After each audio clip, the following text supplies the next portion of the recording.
The decks are set, the challengers are ready. It's time for our duelists to play the greatest game in the world.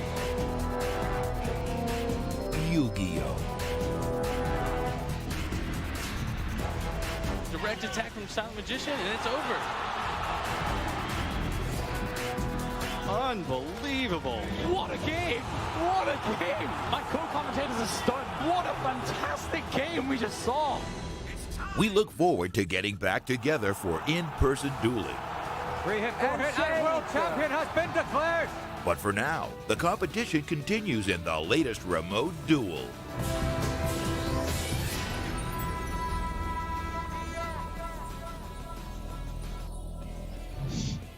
Hello and welcome back, everyone, to Day 2 of the Yu-Gi-Oh! TCG Remote Duel Invitational for Latin America here in November 2021. We had an exciting day yesterday where we saw 15 duelists all duke it out, and now there's only 4 that remain. I'm Billy Brake, and joining me again, I have Robbie and Asala, 2 of the very best. Thanks for joining me, guys. Thank you, Billy. Yeah, so we had recent releases like Legendary Duel Synchro Storm and Burst of Destiny definitely make a splash in our metagame. Tons of new fun decks to try out, as well as some old ones just, showing off that they're still contenders. And it's been an exciting weekend thus far. Yeah, absolutely. We got to see Lureless Tri-Brigade dominating with either half of the strategy when they had to go solo. And we even saw an old favorite in Salamangre taking it over the Lureless Tri-Brigade deck, really showing that it could still compete with the best. And it's going to be exciting to see how those decks play off today in the top 4. Yeah, I really want to see which player and the deck they brought here is going to walk away with it all. For those who missed out on the action yesterday, though, Robbie, can you explain the tournament structure and how it played out? Definitely, Billy. So as you mentioned, we had 15 duelists in our tournament. They competed in a total of 4 rounds of Swiss. Those were 3 games per match, 50 minutes per round. And after those 4 rounds, we have cut to a single elimination bracket. At the top, we have Fernando facing off against Daniel. That's Eldritch against Destiny Hero Phantom Knights. And at the bottom, we have Joao against Sebastian, which is Lureless Tri-Brigade against Salamangre. So great mix of old and new on both sides. Yeah, it's certainly awesome to see 4 different decks making it all the way here to the top 4. Really could be anyone's game, but we're going to be seeing you a little bit later. Isn't that right, Robbie? That is correct. I'll be back for the second semifinal. Yep, can't wait to see you then. But while we wait for our first semifinal to begin, let's go ahead and talk about what the players are playing for and what they have already won so far. Asala, tell me about the prizes. Be my pleasure. So, all the players that have made it to the tournament, including yesterday, have already received the Duelist gift pack consisting of game mats, dice, sleeves, other accessories. But the players here today in top 4 have received a copy of the super rare YCS prize card, Duel Link Dragon, the Duel Dragon, and they will be playing off. Making it to the finals, they will receive their invitational plaques, and of course, the champion will receive that title of Invitational Champion. Yeah, and the title just means so much. You're immortalizing yourself. It's something you get to carry with yourself forever. When you talk to tournaments oh, what tournament did you win? Well, I'm that Remote Duel Invitational Champion. Asala, I know you are in fact a Remote Duel Invitational Champion back with Dragon Link not too long ago. Tell me what that meant to you to finally win a title and be able to call yourself, a champion. It's like a weird thing where you can rack up a bunch of top place finishes, but you don't really get remembered nearly as much as when you just get the winner. When you have that championship title, everyone, when they look back to an event, they say, oh, this was this event at this place won by this person. You don't really remember second through third as much, even though they definitely are in the record, but first place just means that much more. Yeah, it certainly does. You definitely want to walk away with that W and be able to have the bragging rights, But our first feature match is Fernando versus Daniel. Robbie already talked about the decks that we're going to be facing. It's going to be the Destiny Phantom Knight deck up against Eldritch. Now, we did see Destiny Phantom Knights in that first round, and not too much throughout the rest of the tournament, but there were plenty of them in the contention. Now, let's go ahead and get ready to jump into our first semifinal match here of the Remote Duel Invitational in Latin America for November of 2021. Looks like our duelists are ready. The die roll is going to be huge here. Both these decks definitely want to go first. Eldritch, being a trap-based deck, wanting to go up and get everything established and start getting those Eldritch traps banished, while Daniel on the other side wants to get his Phantom Knight strategy online. But we'll have to see who won the die roll, and it's looking like Fernando. Yeah, honestly, Eldritch was such a strong pick for this tournament simply because of how powerful the trap cards are against something like the Phantom Knight strategy. Phantom Knights are very much board oriented. They're trying to deal with monsters effectively with their fog blades as well as potentially like rank 4 plays. The only real push they have against things such as set backfields are Phoenix Enforcer, which can be very strong, but potentially strong trap cards such as Ice Dragon's Prison can just really equalize the game very quickly, even when the Phantom Knight deck is able to start. And we see a card demise here, even just discarding Golden Lord, not even a bad card to have in the graveyard with 5 cards set into the spell and trap zone. Definitely a strong start for Fernando here.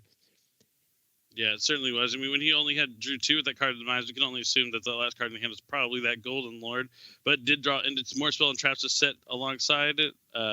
And only had to discard the Golden Lord. Definitely fantastic. And you mentioned how one of the ways Daniel's going to be able to combat this deck is with that Destroyer Phoenix Enforcer from Burst of Destiny. And Daniel immediately starting his turn off with Fusion Destiny, but met immediately by a Solemn Judgment. Fernando knowing that Destroyer is one of the best ways he's going to be able to deal with the Eldritch deck, paying that half his life points to make sure he doesn't have to face that formidable monster.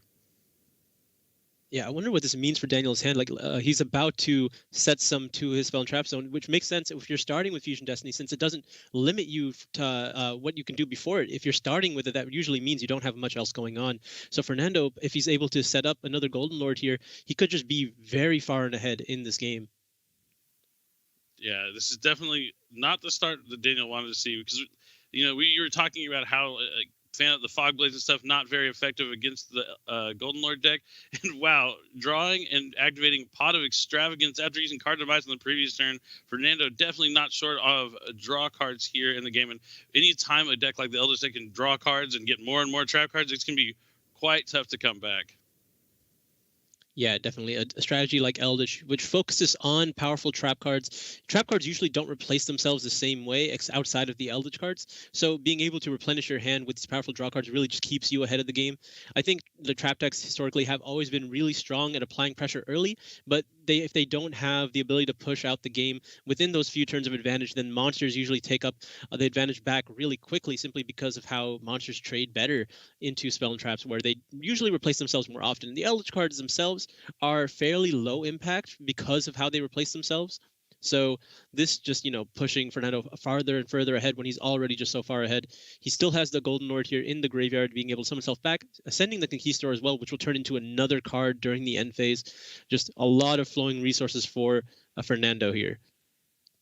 Yeah, definitely looking good. I mean, if you're on Daniel's side, I think even you had to be kind of happy that there wasn't like a Sanguine or something activated on his turn. But still having to deal with that Golden. Bueno. Pego con 3.500, si me lo permitís. ¿Qué otra condición le daba? No puedes ser destruido por efecto de cartas hasta el final de tu turno. Ya, voy a hacerle Phantom Knight's favorito. Sí, there's Fogblade trying to protect his life points as much as he can here. And luckily for him, it was a Conquistador sent to the grave for the Golden Lord, which will just turn into an Eld Elixir during the end phase, which does not actually pose a form of interruption, just simply more board presence for Fernando. So if Daniel is able to find a way to start playing here, it might not have enough tools to stop him here. Yeah, I think just looking at the silver lining there. Well, at least he was managing the conk, but with 4 other face down spell and traps, it's still going to be a tough order. But there's a chance that Daniel can fight through this, maybe with the right combination of cards. Maybe he main deck some form of spell and trap removal. It's kind of got picked up in popularity with people main decking copies of Missing Mind. But either way, this game 1 was always going to be an uphill battle for Daniel. Yeah, unfortunately, just drawing and immediately setting the card. And then, end phase, we're flipping up another Sanguine, putting up another Golden Lord here. That Sanguine's going to be able to turn into a Golden Land on the following turn as well, just showing really the power of the Eldritch cards, just being able to continuously replace themselves and put monsters onto the board. And with Daniel not even being able to force out these trap cards, just in not good shape here to start things off. All right, it looks like Fernando's going straight to battle phase. Only able to attack for 25 because the other Lord is being stopped by the Fogblade.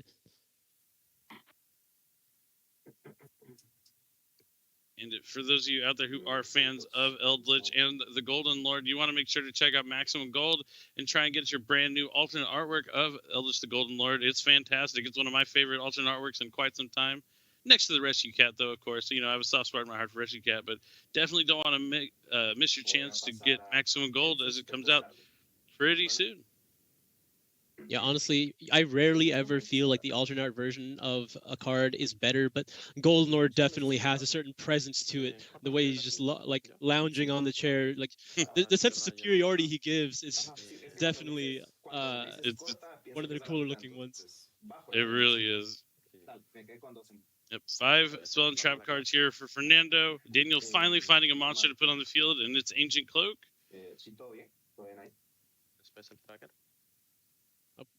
That turns on the psychic tracker in his hand, putting a level 3 on the field. Let's see if this prompts a response here from Fernando. Or maybe he'll wait to see if he summons Cherubini. But if he waits, then that Ancient Cloak will go in the graveyard and give him a little more options.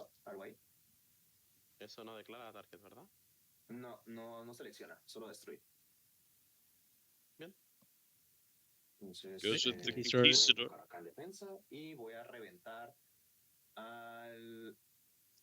Gonna probably destroy the Psychic Tracker here, trying to keep the Cloak out of the graveyard, but decides to go for the Cloak. Maybe trying to cut him off from being able to spell summon a Silent Boots from the hand. Yeah, I imagine the choice to destroy the Cloak here is largely going to be because of the other sets that he might have. Forcing Daniel to commit more cards here might end up being able to blow him out with some more powerful sets that he could have. Very true.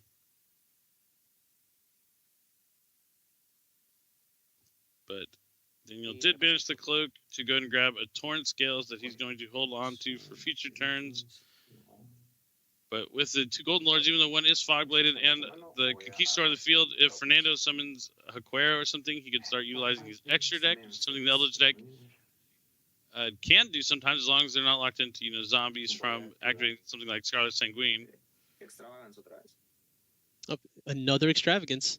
Really cutting down on the options from the extra deck here, already having banished 12 of them.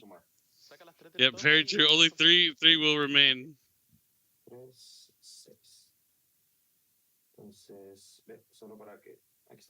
Which is I unfortunate. don't know if I've ever seen this many draw cards resolved like in an Eldritch match. So card of Demise, Extravagance, that's a ton of draw power.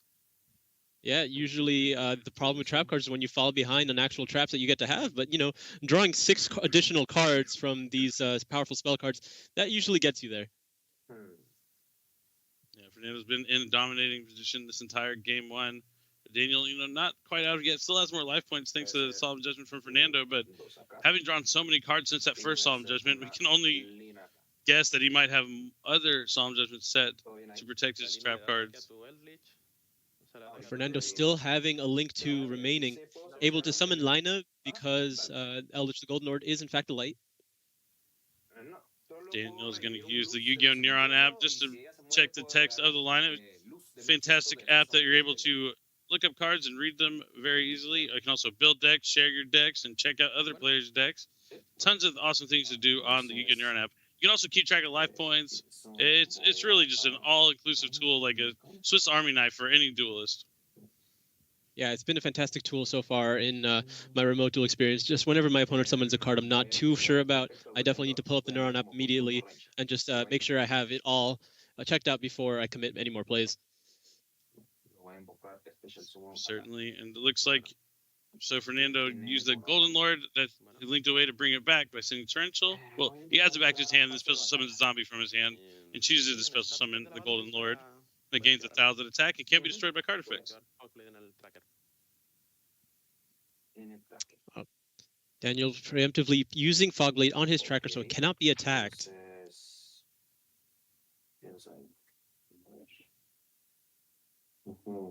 Fernando checking the bottom of his extra deck. One of those 2 cards remaining. Yeah, I do that too sometimes. Like when you have like, it's almost like he's like, wait, what are these last 2? What can I do here? It's so funny to see all the extravagance take out such a huge chunk of that extra deck. I mean, when you only need to be able to summon one monster from your extra deck per game, really, with this Eldritch deck, and still having one of those monsters to be able to use. Oh, it looks like Fernando's about to use a punishment.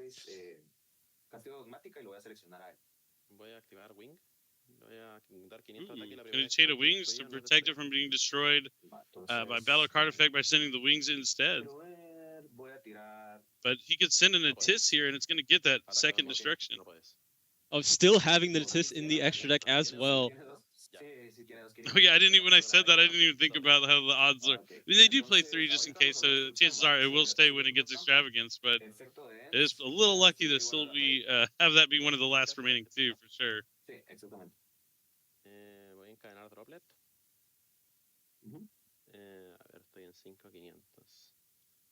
Daniel's game plan right now is to try and survive this turn. So after Fernando trying everything he can to clear the board, Daniel having the droplets, he's going to be able to send the 2 to have the attack of 2 of the Golden Lords.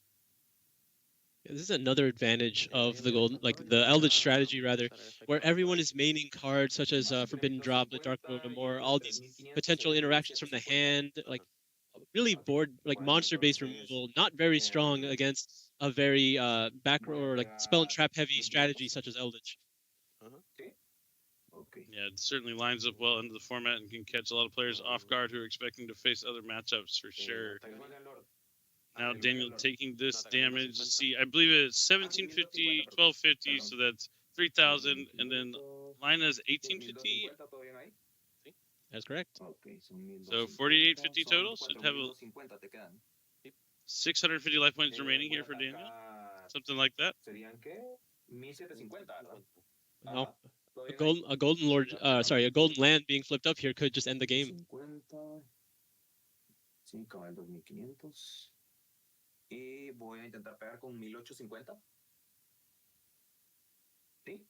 Sí, bajo a 650. Ok, 650 te quedan. Main phase 2. Oh, looks like we are going to main phase 2. Not able to close out the game just yet, but honestly, that turn was so expensive for Daniel just to try to stay alive. He has very few cards left. There is a Torn Scale, but likely going to be immediately answered by one of the other set spells and traps that Fernando has. So it's really, really going to be uphill for Daniel to find his way out of this one. It's going to be looking for a miracle here with this draw. Yeah, certainly. Like you mentioned so many times, the downside of using the trap decks is you usually run out of steam, but all those draw cards here from Fernando, he had plenty to set after he already used a plethora of trap cards, and now one of the best trap cards around, Skill Drain, going to be activated, pay 1,000 life points, all monster effects are negated. Daniel doesn't need to see anything else. The game is over, and Fernando is going to take that Game 1 victory over Daniel and his Destiny Fan Knights. Yeah, so we got to see a lot of the advantage of choosing a deck like Eldritch in a tournament like this. Daniel, having been prepared for most of the expected matchups here, having the Forbidden Droplets, the Dark Luminamores, the Fog Blades, all these tools that are really strong against the monster-based decks, but against Eldritch, just all being almost close to useless.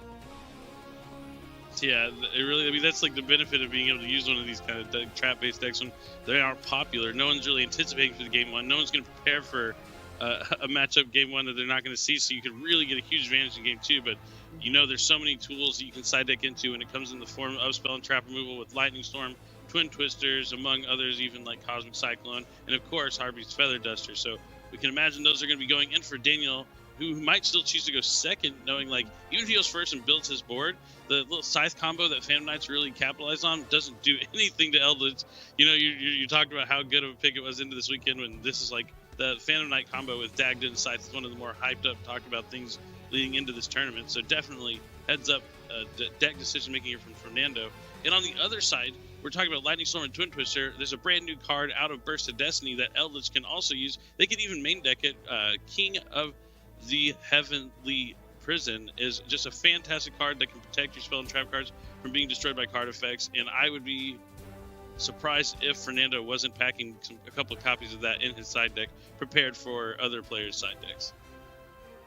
Yeah, that definitely could be a very strong pick here, especially since I think Daniel's main win condition here outside of the Phantom Knight engine is going to be that Destroyer Phoenix Enforcer. I think if he gets to lead the game, summon Phoenix Enforcer that hard, once it hits the field against these slower type strategies, it applies so much more pressure since it's just so sticky, right? Like, it stays on like the game for so long because it gets to dodge, go into the graveyard, come back. It's going to really force out a lot of Fernando's cards with just one card multiple turns in a row. The draw 2 also coming in there. It just applies way more pressure than any other card individually that Daniel has. So I think that is going to be the strategy he's really looking for. And King of the Heavenly Prison can be strong against that card as well, not allowing him to really take advantage of going after his sets on the first turn. Yeah, it's going to probably play a huge role here in this matchup. You talk about Destroyer. We saw that Solemn Judgment from that Fusion Destiny in Game 1. I wonder if the game would have played out differently had Fernando not had something like Solemn Judgment. Because there's not a lot of cards that can really stop the activation of Fusion Destiny. Outside of that, when all the more the Eldritch cards are more reactionary to destroy something that's already on the field, it could have played out way different if Daniel had been able to get that Destroyer. Because you saw, even though Fernando had such a strong start and had all those draw cards, the game still didn't end very quickly. It still took him a couple turns to push through and get there to end it off. So having a Destroyer that's constantly coming back, hard to get off the field unless there's met by something like Ice Dragon's Prison or something, could just be huge in this matchup. So Daniel going first might bank on trying to get that Destroyer in the field, as you said. Yeah, absolutely. Being able to just go after a single card every single turn really limits how many cards it has. It's because Fernando isn't able to really apply that much pressure with the Eldritch strategy. You know, you are putting out really big bodies, but usually not putting the 1,000 damage threaten very easily. So you have a lot of time. And from there, that's where like Destroy Phoenix Enforcer gets better and better, is how long it gets to be within the game. Yep, certainly is. And it's just a tough card to deal with. But the Eldritch does have some tools. You could let Daniel use the Destroyer, and if he destroys this itself, which happens a lot, you could catch it in the graveyard with something like a Quero or something. So while it would still be able to bring back another Destiny here in the next standby phase, banishing the Destroyer to limit only to that next standby phase, nowhere near as bad. Yeah, that's definitely going to be one of the things to look out for. Timely use of a Quero is also so good versus everything else against the Phantom Knight strategy. So that's going to be one of the cards that Fernando is going to be looking out for. Really, just both the Golden Lands are so strong in this matchup. Very true. I mean, you talk about all these cards lining up pretty well and having answers for everything that the Phantom Knight can do. Maybe this is, through testing where Fernando found, this deck to really line up well with decks post Burst of Destiny, and why he brought it here this weekend and has seen such success. He's now just one game win away from moving on to the finals. Yeah, definitely seeing a solid deck building choice here. The only flaw I can imagine was maybe running into the Sword Soul matchup. Sword Soul does have a lot of answers to the backfield, but it seems like he was able to dodge those so far, and he will be dodging them for the rest of this tournament. So definitely in a strong position to win this tournament if he's able to defeat Daniel here. Very true. The Sword Soul deck, one of those new themes out of Burst of Destiny that is extremely powerful and fantastic, but not here in this match. We got Destiny Hero Phantom Knights Eldritch. It's game 2 of our first semifinal match here, the Latin America Remote Duel Invitational. We'll see if Daniel can make this comeback and push it to a game 3. He's going to need that Destroyer. That's the key card here that Daniel's looking for. He wants to get Destroyer on the field. The deck has lots of ways to do it outside of just drawing Fusion Destiny. If he can find a way to Verite and a Conda at the end of his combo, we'll have to see what he can do, but definitely main focus is Destroyer. Along with Destroyer, I imagine he's going to want to set up the Breaksword in the graveyard so he could set up the Fogblade or any other Phantom Knight trap to be able to summon it back on Fernando's turn, being able to go after as many of the sets that he can. Normal turn skills? Efecto turn skills pagaste. Dale.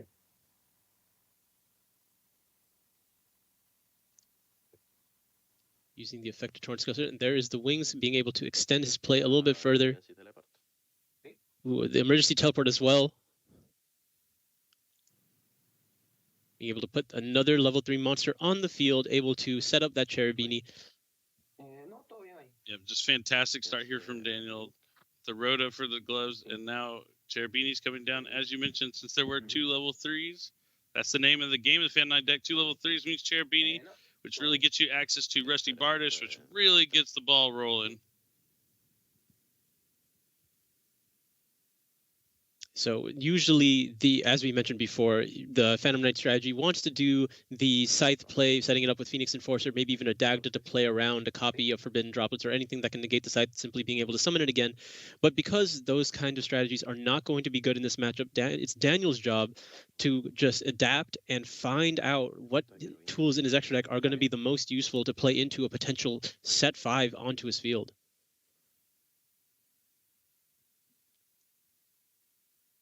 Yeah, even like cards like Appaloosa usually aren't that effective against Eldritch. You can stop the destruction effect from hand, but easily taken care of with the trap cards or just a Golden Lord coming back from the graveyard. Even those are the only 2 effects that you can really have any sort of interaction with Appaloosa. So we'll have to see what Link monsters he decides to use to put himself in that best position to deal with what is coming. I think you really touched on a really good goal to have, and that's to make sure you get that break sword in the grave with the Rusty Bardis on the field to summon it. Because even just being able to pop, one of those face-bound spell and traps could turn the tides of the duel back in your favor if you hit one of the key cards that they had to prevent the follow-up that Daniel's going to have. But, that's another thing that is so good about Phantom Knights is while they're able to put up a really strong board turn one, like they have that full graveyard, plenty of ways to continue to put pressure after that initial push. I think another really powerful monster from the extra that he could take access here that's not normally strong versus backfield is going to be Utopic Future Draco, which, not being able to negate the monster effects typically against Fernando, that's not the part you want to focus on, but not being able to be destroyed is so powerful against some of these, decks that really focus on spell and traps. There's a lot of destruction effects in there, and just simply being able to avoid those can prove really threatening. Very true. We'll have to see if he does, in fact, play that Utopic Future, and we'll be able to get to the field. They'll definitely be useful in this matchup. Just having that protection just seems like it would be huge. Because all the Eldritch cards, while they're powerful, they usually destroy the monsters. You see second Levier coming down, though, and he's going to bring back the Cloak with that. So now getting all those Phantom Knights that he had banished back into his graveyard while putting monsters on the field, just one of the fantastic...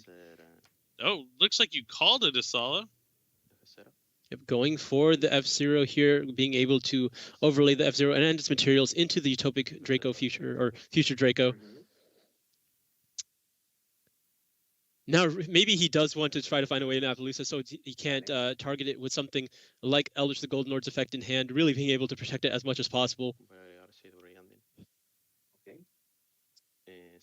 Grabs the Shade Burgundy. Doesn't have a trap in his graveyard since he already used the wings, so he's able to use it and special summon it.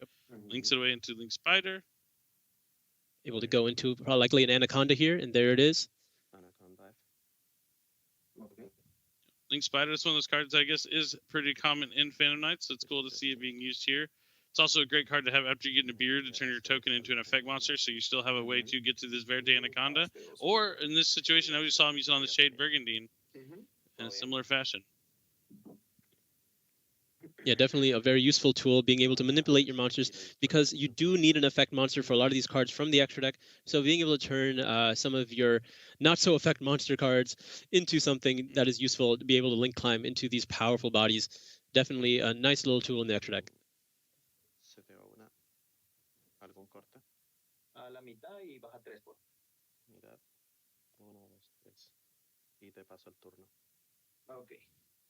That's going to be it. So we were talking about, what Daniel's focus should be.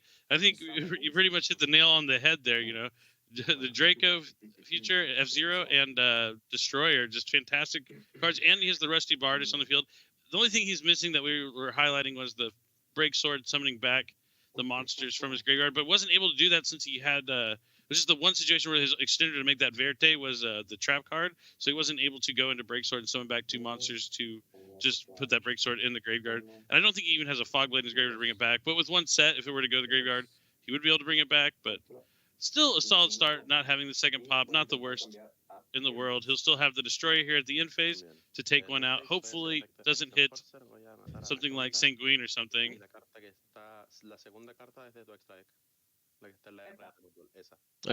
In the end phase, we're using the effect Destroyer, opting to not. There is a Sanguine that you mentioned. Going to be able to replace itself, immediately set another card, but perhaps that was the only Sanguine that Fernando had, being his only way to the Golden Lord, and now he knows to simply avoid that Conquistador when dealing with anything else. Es al final de tu turno. Durante la end phase del siguiente turno. Del siguiente turno. Ah, ok. Entonces en tu standby phase es que se revive, ¿verdad? Oh, the Fusion Destiny destroying the Phoenix Enforcer. Y ese Special on Destiny gira. Ah, ok. Bueno, entonces, ¿me dices cómo quieres que corte? Déjalo ahí. Ah, ok. Dale. Voy a robar carta. Standby, resuelvo efecto. En tu draw phase. Voy a ver si he chose to destroy the Anaconda, despite the Phoenix Enforcer needing to be destroyed anyway, but that's okay. We'll see what Fernando has yet. We saw him replace it, so Conquistador, there was a chance, you're right, it was the only Sanguine or Elixir that he had set, so maybe he won't be able to get the Golden Lord, and without Golden Lord, those Golden Land Traps aren't quite as effective. Yeah, not really able to get the beneficial secondary effect. Oh, but there is the Ice Dragon's Prison in the draw phase. That will answer almost every single threat that Daniel has immediately. Yeah, Warriors. They're all Warriors. Everything's a Warrior. So he gets to special summon the Destroyer, banish the Destroyer, and since it's a Warrior, he gets to banish the Warrior on his front side of the field. He's going to take out the F-Zero. Yeah, Daniel trying to get him to use it on the Rusty, but no, he sees the Utopic Future, and he's not allowing it to stay on the field. This one? Yeah, sorry, I didn't hear you. What was your target? Or did you target this one? Yeah. But Rusty, being on the field isn't the worst card to have. It is a once per turn effect, and that is what we're going to see Daniel do here. Trigger the effect of Rusty Bardish. We'll see if this prompts a response from Fernando. Not much he could probably do here to change and negate the effect. I don't think he's playing lower impact traps like Impermanence, but it is possible he has something to negate the effect here. A graveyard full of Phantom Knights. Yeah, Daniel definitely played his last turn well to load up his graveyard with as much follow-up as possible. Using Solemn Strike on the effect of Rusty here, not letting him get any additional value from that. But now this is the problem with decks such as Eldritch. There are only 3 sets left, even though the 2 spells and traps used were extremely powerful. Daniel still has a loaded grave full of monsters, full of effects to potentially get more value, and only 3 cards from Fernando that can be used so far that we can tell. And the Dasher, even though it was summoned onto the field because of the effect of Joy Destroyer Phoenix Enforcer, blocking Daniel from being able to use Celestial until he can put the Dasher back in the graveyard, still poses a threat as a big body on the field, potentially used for Link fodder as well. Yep, it can be a Link material. It can be a 3,100 attack monster if you tribute a monster off your side of the field when it attacks. Well, you have to tribute off of your main phase, but when it attacks, it gains 1,000. It's just it actually matters a lot. Just being able to get the card back and not even having the Destroyer is really fantastic. Yeah, so much value that you can get from these Destiny Hero cards. Really just proving, the slight difference between having actual effect monsters versus things such as Dark Magician and Red Eyes that are not nearly as useful. Oh, but there's a Torrential Tribute, yet another powerful trap card. Yeah, that's huge because Daniel's already normal summoned the Torrent Scales and used the Fog Blade there, so a couple of... Oh, no, he didn't normal summon the Torrent Scales. The Torrent Scales summoned it back from the graveyard, so he still has his normal summon available to him. So we'll see if he does have a normal summon. And it looks like it's a Boots. All right, now he's able to use Celestial for the draw, too, if he so chooses. And it looks like that is immediately what he's going to use. Yep, you were talking about the difference between Red Eyes and Dark Magician and Dasher and Celestial, and this is a huge one. A free Pot of Greed when you have no hand, I'll take it. And there is another Torrential Tribute. We know that last set is the Conquistador set off the Sanguine from the Destroy Phoenix Enforcer on his end turn, so not going to be useful as far as applying any more pressure. If Daniel has more summons here, he could just land something powerful.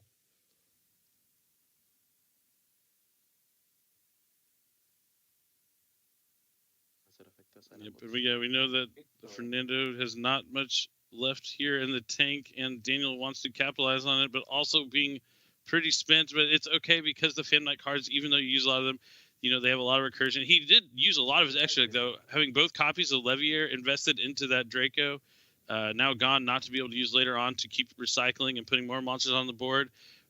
It's going to be tough. What he needs to do is find a way to get to Torrent Scales, to be discarding this Fog Blade out of his hand to keep summoning back monsters on the following turn. But I don't think he's going to have too much of a push here on the rest of this turn. And that will be prompted in-phase Conquistador from Fernando. So on his following turn, he could link it away for a Link Spider and then get access to the elixirs. Right, but an elixir for the following turn does not pose any real threat. Being able to summon the Golden Lord doesn't exactly stop Daniel from doing any of his plays, so he needs some of these cards left over in his hand to be powerful trap cards as well. Extravagance, maybe? It looks like a Nadir Servant, because he has summoned his Link Spider already. And there it is, Nadir Servant. Yep, really powerful card. You see a lot of Elders that's kind of packing a very small Dogmatica package. We saw the punishment in game 1, so you could only guess that there would be other Dogmatica cards like Ecclesia probably in the main deck to just be able to special summon for free and get access to cards like Punishment. And I'd imagine that's what we're going to see a search for here with that Nadir Servant. Do you think... Okay, he's sending an assist. I was thinking, what if he was going to send something along the lines of El Shadal Apollon? Maybe not even trying to set up a schism, but to send a Shadal Aerial to the graveyard, banish the rest of Daniel's grave. That could have been an extremely powerful use of Nadir Servant. Yeah, that'd be that's something cool. Like in decks like this, you could even like side deck just an Aerial and have that Apollon, and you have an instant like triple DD Crow access anytime you draw a Nadir Servant, which is pretty cool. But it doesn't look like he did end up doing that here. But, you know, I feel like this was kind of, the Tis is bad. You want the Fogblades kind of on the field, because as soon as they get in the graveyard, you're giving Daniel those options to summon back Phantom Knights from his grave, which is just the only way he can really get anything going now that he's spent. So not great. But the Droplets would have been able to dump the Fogblade anyway, so not too much of a difference here. I think he was really just trying to resolve this Ecclesia, find a way to Dogmatica Punishment, being like one of the really more powerful trap cards that he's able to use against Daniel here, trying to find any way he can to just something to like stick. Because currently he only has that one card in hand along with the Elixir that's going to be set during the end phase. Not really any much of a threat. Yeah. Certainly kind of missed there on the Tis, like hitting the Fogblade while he still had the Droplets. While the Droplets did cost Daniel the card out of his hand, the Fogblade also gets to go to graveyard, so it doesn't really make much of a difference. If he'd hit the Droplets, the Fogblade would still be on the field, and he wouldn't have really a way to follow up. So definitely unlucky there on the Natis on the 50-50. Well, I imagine he actually did know the Fogblade was there. He just didn't want to activate it on the Ecclesia, so he could find that Dogmatica Punishment simply because the Torn Scale in hand was going to be able to get the value back, maybe going into a Break Sword, being able to target his own active face-up Fogblade and another card on the field, just really float into the additional value that he needs. I guess not knowing that the other one is Forbidden Droplets, you're just trying to go after the effect negation, not knowing the other one is the effect negation also.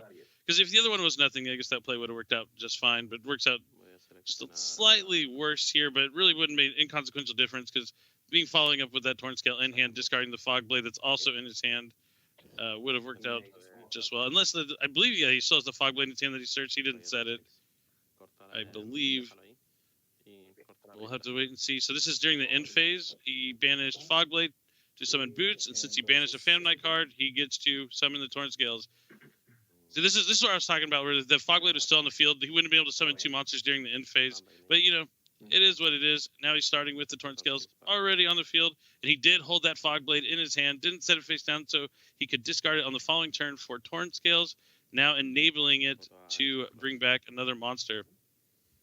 Yeah, you know, I was talking about how Fogblade isn't all that useful against the Eldritch strategy, but still that secondary effect, being able to revive your Phantom Knight monsters from the graveyard, Daniel sees that the face-up effect on the field is not nearly as relevant, holding them in hand as more resources, as extenders here, really taking advantage of how powerful and flexible the Phantom Knight cards are. And there's the OG man himself. The Phantom Knight Break Sword is a fantastic card. Easy, really good at clearing the way, and then being able to, it's always good, right? It's always it would always be a rank 3, pops a card, brings back the monsters, now you can go into a rank 4, right? But with link monsters, you can clear the card and just go into any link monster that requires 2 effect monsters. So like the avenues and options for this card have really grown exponentially with the release of links. Yeah, now it's just really about what is left over in Daniel's extract that he could still take advantage of. Yeah, this is just his banished file. Like this has been a pretty back and forth game. Daniel using a heavy amount of resources every game, even though effectively using them and replenishing them to have a follow up. When you're going against the Eldritch deck, which can be absolutely grindy, sometimes you really need every resource and every option to your disposal. Otherwise, they can really run you out. Yeah, so now I think Daniel is going to use his Breaksword going after the unknown set simply because he knows where the Elixir is. I don't imagine he's going to try to hit that with the Breaksword. I think if he summons back two of those Phantom Knight monsters as level 4s, you think he can go for something along the lines of Time Thief or Doer, which is usually like very solid in these simplified game states. Yeah, that certainly would be an option. Being able to get a trap almost certainly from the top of Fernando's deck, you could almost always have access to that effect that puts a card back in Fernando's hand, it puts it back on the top of the deck even, right? I believe so, yeah. So it would definitely be effective here if he's able to hit a trap card, which more than likely he would be able to. But you get to also worry about if the Team Thief Redoer were to leave the field, you kind of put a trap in your opponent's grave, but I don't think that would matter too much unless he hits a pretty one of like the Golden Lands or the Sanguine. We'll have to see if that is the play he goes for. I think that it sounds pretty reasonable to trying to lock his opponent out of the game here. Honestly, like hitting an Eldritch Felon Trap doesn't even sound that bad. Those are ones that you take out of the rotation, ones that he misses use on, especially if he does hit the Golden Lands. Once you get the Golden Lands out, those only turn into Eld Elixirs, and the Eld Elixirs are not really any threats. They just summon a Golden Lord. Yep, definitely need another card in combination to have the disruption. But it looks like he's going after the Ecclesia, deciding trying to clear up the field a little bit. Hasn't seen a Golden Lord yet. Knows he has access to the Sanguine, though, so we'll have to see where he goes next. Banishes the Fogblade to summon Gloves, and now, since a Phantom Knight is special summoned, he can special summon Stained Grease from his hand. Interesting. He did not use the effect of Breaksword, probably trying to not be locked into Darks, I suppose? Looks like he's going to battle, attacking, trying to take things slow. Cuando ataca el guantecito, voy a activar Scarlet. Si no tenés algo que responder. Nada. Yep, going to use the Sanguine, block the little bit of damage here, setting up the Golden Lord, getting that Eldritch Engine online. And like Golden Lord is going to be Fernando's main form of providing threats here. A very large monster being able to provide some amount of pressure, especially when Daniel's like really limited on the amount of cards he can actually use. The monsters he has are essentially just weenies right now. They need to go into something a little bit bigger. Yes, they are quite small indeed. And now Breaksword for main phase 2 with his 3 monsters. Looks like now that that's just going to be met by Solemn Judgment. Yeah, I think not going after the back row he didn't know might cost him here with that initial Breaksword, because the second Breaksword is met immediately by Solemn Judgment. And now Daniel, low on cards, low on things to do from his graveyard, still has a Ragged Gloves and Torn Scale. Okay, so does have a Phantom Knight in his hand, so he's able to use the Stained Greaves to special summon it from hand. I don't think he's used the Torn Scales and Grave effect during this turn, because he started off, he did on the end phase of his opponent's turn. But we'll have to see. Yeah, just using it to try to protect his life points a little bit. So yeah, just left with nothing here. And now this is where the Eldritch cards really take their stride. When the Eld Elixir gets to be banished, that's set a Golden Land, and having either Conquistador or Hakero here, definitely going to provide a lot of threats onto Daniel.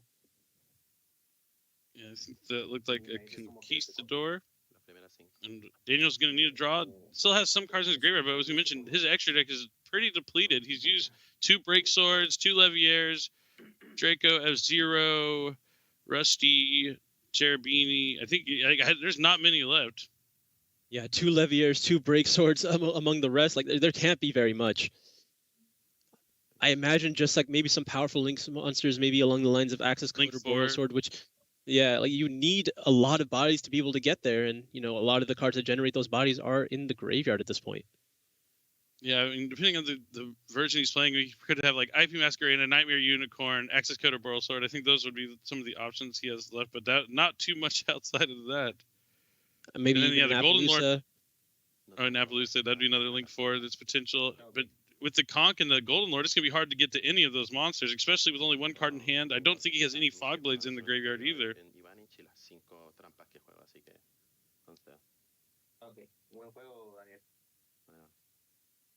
Oh, it looks like that. I was like, what is Daniel he doing conceding. with that? I was like, there is nothing to triple tactics talent here. Daniel definitely not feeling great after that game. It looked like things were off to a good start for him. He had so many cards, but Fernando showing the power of Eldritch and trap cards, even going second and being able to set 5 and fight through a game and grind it out. And Fernando is moving on to the finals. Our winner of the first semifinal match here, the Yu-Gi-Oh! Remote Duel Invitational for Latin America. Yeah, honestly, there was one of those situations where we really got to see why Eldritch was a strong pick for this tournament, being able to play into the Phantom Knight field with almost no real worry. A card such as Ice Dragon's Prison able to equalize the game very quickly with just one card. And a little bit of a slip up, not going after the unknown set there, really cost everything for Daniel. Could have gone for the Ecclesia with the second break sword, get the value in, but the Solemn Judgment was able to close out the game.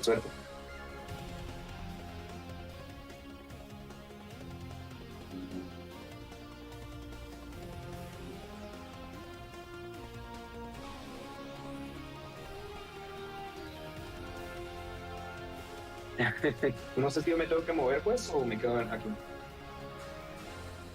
Ok. Just what a fantastic match. A great way to start off our day 2 here at Latin America Remote Duel Invitational. You know, Eldritch is one of those decks that's always around, and if you can like time it rightly and pick the right tournament. I know you and some of your dueling partners in the past have kind of done something similar at Remote Duel Invitationals. It's a smaller kind of tournament. There's only, 15, 16 players.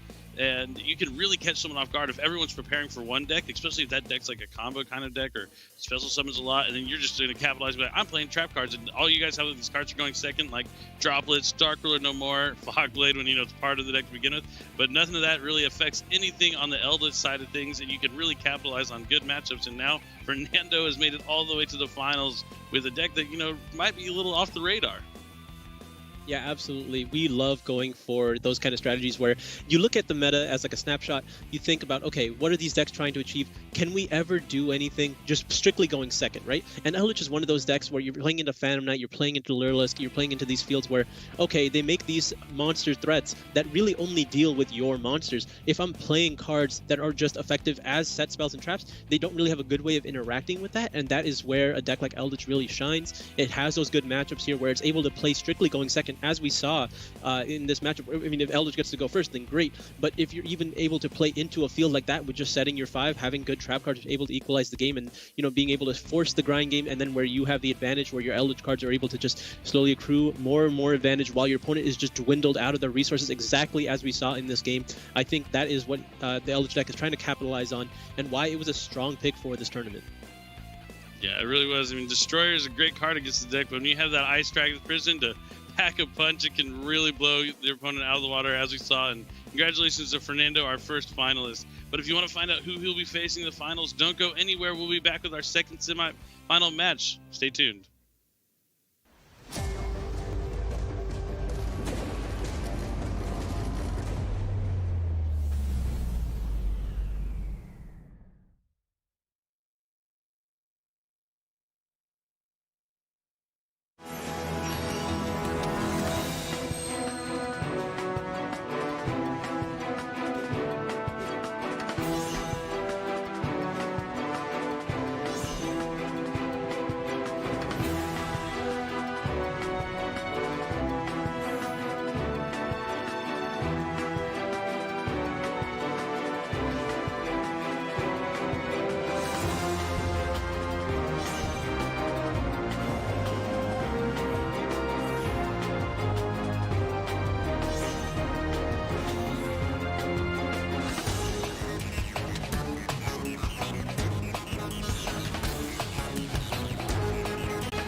Velocidad y alcanza un nuevo nivel. El camino hacia la luz está más claro que nunca. Invocación de sincronía. El dragón estelar majestuoso fugaz ya está aquí. Yu-Gi-Oh! Amanecer majestuoso. 9 cartas por sobre, cada sobre se vende por separado. La corte entró en sesión. Los caballeros de la corte de las cartas ya están aquí. Y un futuro brillante estará en tus manos. Yu-Gi-Oh! La corte del rey. 7 cartas por sobre, cada sobre se vende por separado.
Hello, everyone. I hope you're having as much fun here at Day 2 of Latin American Remote Duel Invitational as I am.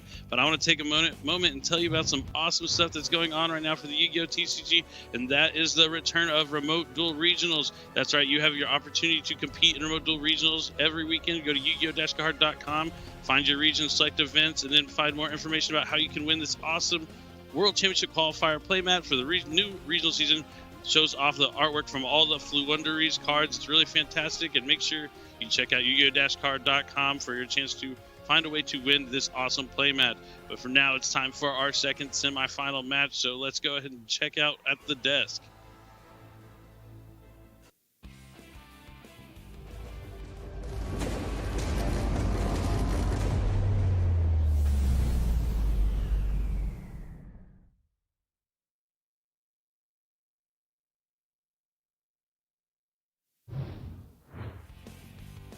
Hello, everyone. Before we jump back into the action, we're going to go over some upcoming events for both North and Latin America. So first up, we have the Remote Duel Regional Qualifier season from November through February. There you can win awesome prizes like what Billy just mentioned.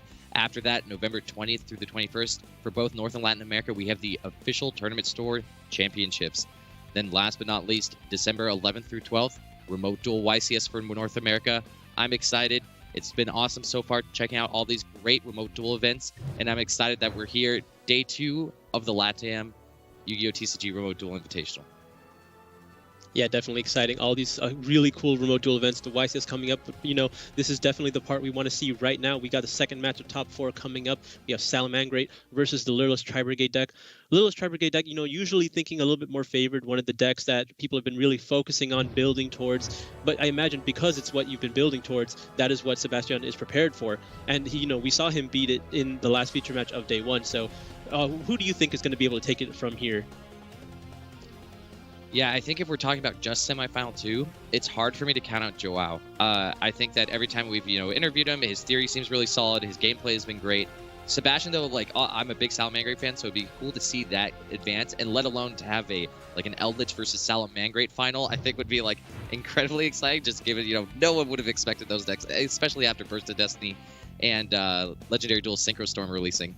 So, yeah, if I have to give it to anyone right now, I think my money's on Joao, but it would still be really fun to see either, you know, Salamangreat or Eldritch take it. These Remote Duel Invitationals, you know, have quite a unique metagame. We've talked about it before. It's very small tournament structure. Sometimes more unique strategies are able to break through. But we are not going to keep you waiting any longer. We are entering the first game of semifinal 2 here at the Remote Duel Invitational. Sebastian gets Joao. Salamangreat against Duelist Tri-Brigade. We'll see who won the die roll and who will be going first. Yeah, this die roll is going to be pretty important here. If Sebastian is able to have a really strong hand, able to set up a rank 4 such as Paguska and have those powerful traps cards that he's able to recycle from the Salamangreat engine, I think that's going to be, you know, good enough to keep the Duelist Tri-Brigade deck at bay. But if Duelist Tri-Brigade is able to go first, maybe set up some of his powerful Appaloosas, or like just even Tri-Brigade Revolt is so strong against Salamangreat strategy. It's going to really come down to who gets to take the lead here. It looks like Joao has the ability to start. Yep, there's a Fractal. Ooh, but an Ash immediately. Oh, that's it. Wow. Yeah. You know, Ash Blossom Joy Spring, one of those points of interaction with the hand that everyone talks about a lot, right? Like it's one, like a legendary one at this point, where it answers so many things very efficiently, but it's usually, you know, like a 1-for-1 trade kind of card. Sometimes you can get like 2-for-1 value off of it, but it's not something like Droll and Lockbird or Artifact Lancia that's known for stopping the whole turn.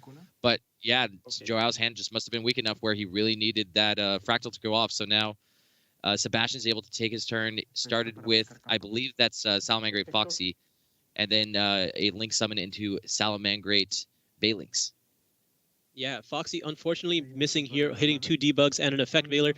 Not really what Sebastian wants to see, but probably exactly what Joao wants to see, and able to resolve the Drone Lockbird as well. Not typically all that powerful versus the Salamangreat strategy, but it's something, you know, if it's going to be in your hand, you might as well use it.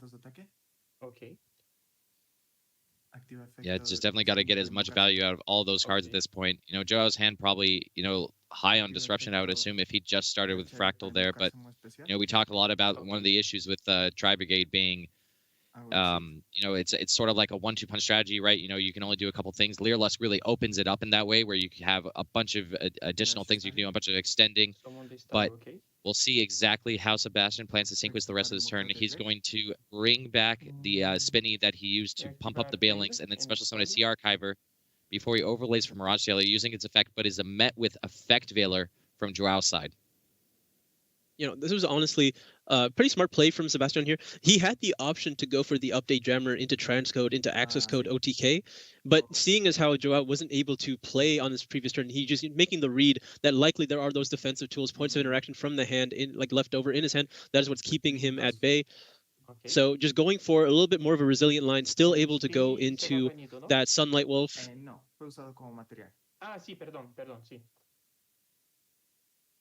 Spinny y Sea Archiver, sí, está cierto. Activo campo Salamangreat. Okay. Yep.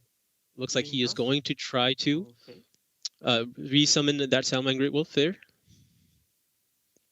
Yep, gonna reincarnation it onto the field. Oh, and there is a will of the Salamangreat as well. Because the Salamangreat Sunlight Wolf is summoned using a copy of itself, he's able to use the secondary effect of will, able to summon back equal to its link rating. So getting 2 more bodies on the field. Yep, and he gets to add back that Ash Blossom and Joy Spring because it is a fire thanks to the Sunlight Wolf's effect. And Sunlight Wolf just gets to add back the will. Big value here coming out of Sunlight Wolf. I mean, we talked about it before, right? These mid-range decks are known for being, effective with sort of the cards they grind with, right? Sunlight Wolf being the key one, I think, in Salamangreat, where if you let it stick, it's just going to keep on getting you more and more cards back every turn. And just the additional interaction you get with things like, Ash Blossom and Joy Spring just happens to be a fire. We've seen that come into play with cards like Hita in the past as well. Attributes matter. So, now Sebastian having Ash Blossom, Joy Spring in his hand again. So there's 1 point of disruption. He also has a set card. Might be trying to bluff Will, but it more likely, to be a trap card. With the Mirage Stalio having its effect negated, I wonder if he still had access to the update jammer transcode line. Like, he probably could have gone for game there, decided not to, just go for something a little bit more sturdy. Has the Ash Blossom. It was enough to stop Joao's turn before, probably is enough to stop it now. Yeah, I think this is a smart line. I think this is a very safe line, right, from Sebastian's side. He realizes how far ahead he is, so he's going to take advantage of that. Another Fractal. Going to meet it with Ash. Another Ash. Yep, 2 cards left for Joao. And that's it. Yep, a quick game 1 for Sebastian as Joao concedes. He's seen enough. Ash Blossom and Joy Spring just answering both copies of Fractal in 2-turn sequences thanks to the Sunlight Wolf. Really showing off, Salamangreat, it just very efficient in terms of their card usage once you get that reincarnation link summon on the Sunlight Wolf. Yeah, absolutely. And those points of interaction in the hand that are so popular in today's metagame, trying to counter decks such as the Lotus Tri Brigade, the Sword Soul matchups, the Phantom Knight matchups, not very useful against these Salamangreat matchup, taking advantage of being somewhat of the rogue strategy here. Even though these cards are useful, or rather activatable against your matchup, you are just not really losing very much, and you're just getting so much more value from them discarding a card while you get to keep the body, and all your bodies just, turn into something more relevant, and he was able to just really take advantage of his strategy there, and as well taking advantage of Ash Blossom being a fire, really just seeing what made Salamangreat so strong back in 2019, still relevant here today. Yeah, it's awesome to see, these older decks just still showing off their stuff. Yeah, we talk about Salamangreat as an older deck. In actuality, it's not that old, right? If we look at Yu-Gi-Oh as a whole, there's definitely things that we've seen surface from even way before that, but it's just exciting to see it back in the fray. We already have Eldritch in the finals. Could we potentially see an Eldritch versus Salamangreat finals of the Remote Duel Invitational, especially after Burst of Destiny and Legendary Duel Synchro Storm is released? I think it's a lot of fun, and I'm really excited to see exactly how this plays out in our second game here between Joao and Sebastian. But, Joao no slouch. He might be down 1 game, but now he gets to, go into that side deck, get rid of those cards that are less efficient, like Drone Lockbird, and, put in more things. Salamangreat, even though the cards like Drone Lockbird might not be the strongest against it, it does a lot of things in ways that it's just sort of susceptible to most answers, right? Most cards are okay against Salamangreat, where they're going to be much better against it than something like Drone Lockbird. So he probably has a lot of just incidental cards from his side deck that maybe he didn't put in planning for Salamangreat, but will work out just fine here. Yeah, absolutely. Similar to how he played against the Invoke matchup earlier in yesterday's rounds, he has tools just in his side deck for other matchups that just will work against strategies that, you know, are a little bit more monster-oriented, like Salamangreat. So just being able to take out the cards that are just that much worse, have something that's at least a little bit more useful, will probably prove to the Lureless advantage. And he does get to try again at going first, and we mentioned earlier, that's definitely half the battle here. Yeah, definitely. Buenas. I mean, he didn't see any Lureless cards in the previous game. Really just had 2 copies of Fractal and a bunch of reactive cards, so... Claro. Yeah, not exactly. really get any kind of start. Yo. Yes. Yep, Joao is choosing to start here. Makes a lot of sense. Not disheartened from the hand before, you know, just sticking to his guns. No, you gotta have that 0-0 mindset, right? Every game, it's just fresh. You can't let any previous things damage your mental, and that's for sure. You know, Joao is fighting for his tournament life here in this game, so you really can't worry about anything else than what's going to happen right here. Definitely seeing some strong play from before. You can't count him out just yet, even if he is playing from behind. But Sebastian, you know, we've really just seen him pull upset after upset from the games that we've got to see him play. He's shown mastery of his Salamangreat strategy. You know, if you're going to play a deck like this, you likely have some kind of mastery over it to, you know, pick something so obscure for this given meta. Yeah, definitely. I mean, we talk about it a lot, but comfort plays a huge role in sort of any tournament setting or any deck you're playing. You know, the more hours you get with it, the more interactions, the more little small things you can do to make situations ideal for you. And I think you really just play for those, right? And we've seen that come out of Sebastian, you know, even like small decisions like that last game, not going for the OTK with Access Code Talker, showing like, you know, I know that because I have the Sunlight Wolf, I get to add back this Ash Blossom, right? Like, that's probably just enough for me to just beat you out without doing anything too greedy. So we'll see exactly what these plans are and how the decks have been optimized in Game 2 here. Yeah, I gotta wonder, even though Joao does have stuff that he could side in that are incidentally good versus the Salamangreat deck, I imagine Sebastian having, you know, built his deck for this meta, what tools he has to really hard counter the Tri-Brigade strategy, especially going second. Yeah, and we will see that in Game 2 here of our second semifinal. But yeah, that is a great point. You know, the advantage sort of you know, my deck is, excuse me, yeah. So the advantage that Salamangreat has basically, you know, oh yeah, you're probably not side directly for my deck. You have some incidental things or incidental side deck cards. Sebastian came into this tournament knowing there was going to be a ton of Tri-Brigade, right? And probably, you know, some amount of, he maybe expected Soul Sword, maybe expected, you know, Phantom Knights. Those are sort of the 3 most popular strategies. And so he's going to have side deck cards prepared for it. And these are decks that do have cards that, you know, are like super high impact against them. Like we think about Artifact Lancia, for example, against Tri-Brigade being one. So we'll see exactly how Sebastian has chosen to optimize here shortly. Looks like the players are just waiting to get the go ahead here.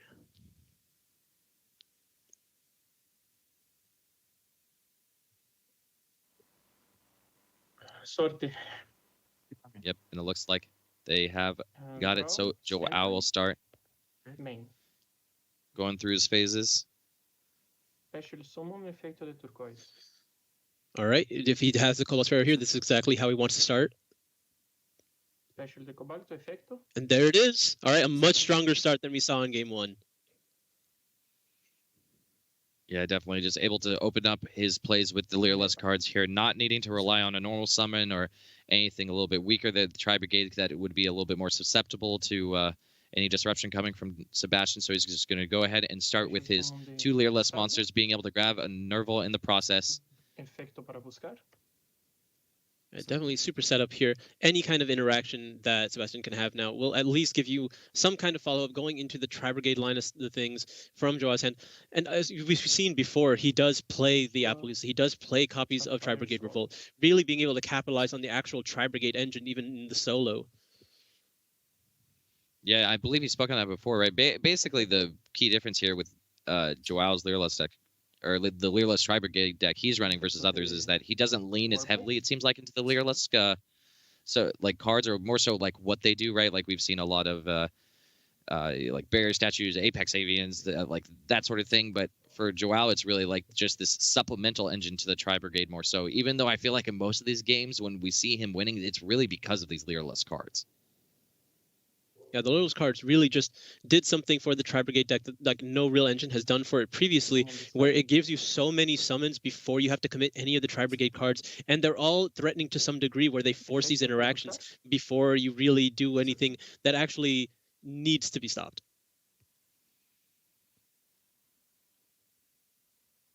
Yeah, definitely the case. Leaderless cards is able to keep the cards flowing. He's going to add a DD Crow this time around to his hand, so gets a strong point of disruption against Salamangreat. Salamangreat, one of those strategies that's actually fairly susceptible to DD Crow. Yeah, absolutely.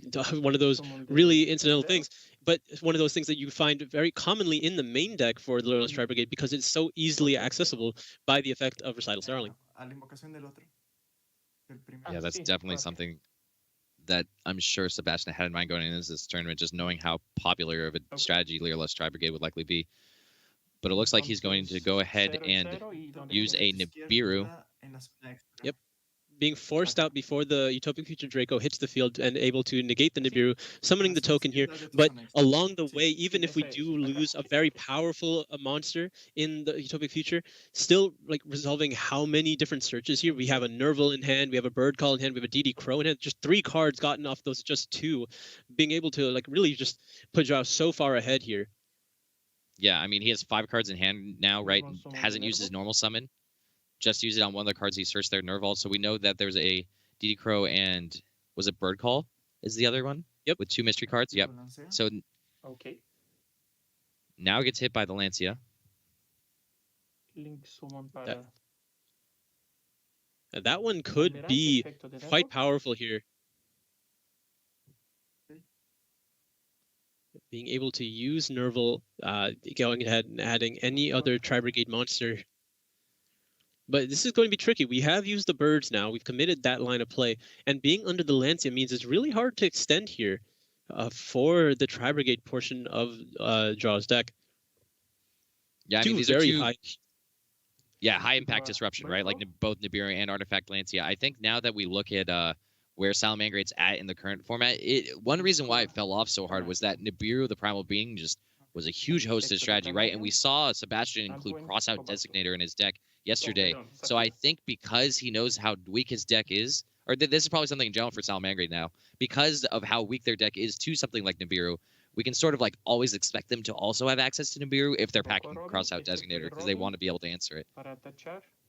Yeah, that makes a lot of sense. Just having those tools really accessible for something that's so strong against you, but just pretty strong against these other decks. Even if they have ways to like force them out, when you get to pair Nibiru with anything else, I think that's when it truly shines.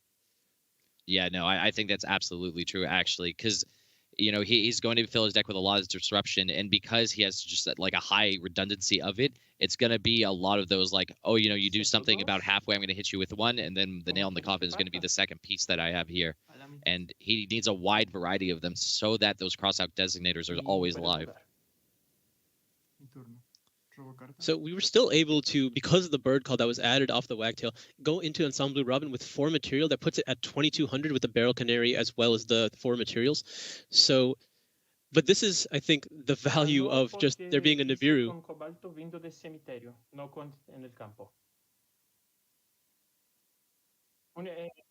Dos y 200, porque hice con Canario y no puedes mudar de dono. Just confirming the stats here of the Ensemble Robin. But, you know, Nibiru not only removing the field when activated, still providing a 3000 attack monster, immediately being able to remove that Ensemble Robin so that the Salamangreat effects can just go through. Puede desechar un material y dar un compulsory para mano. No es una vez por turno. Si es enviada para el cemitério, puedo pegar una Lidilus de Grave para mi mano y tienes 500 de ataque para cada materia, pero como hice con el Canario en campo, tienes 2 y 200. Yep, just explaining every little bit of the Ensemble Robin's effect to Sebastian here, making sure it gets every detail. Oh, there's a Pankratops as well. Well, I mean, that's easily forced out by the Robin here. It's just going to force the activation of the Pankratops.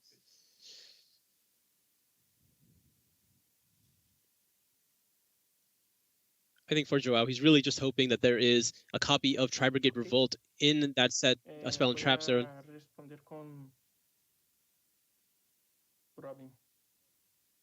If this Pankratops hits a Revolt here, that could be truly the game-ending part for Joao. Sebastian's just giving a quick read. I think he's just making sure that he wants to use its effect here, which he should be. Oh, chooses not opting to keep it. Yep, going into battle phase, making sure Ensemble Roman gets no additional value here.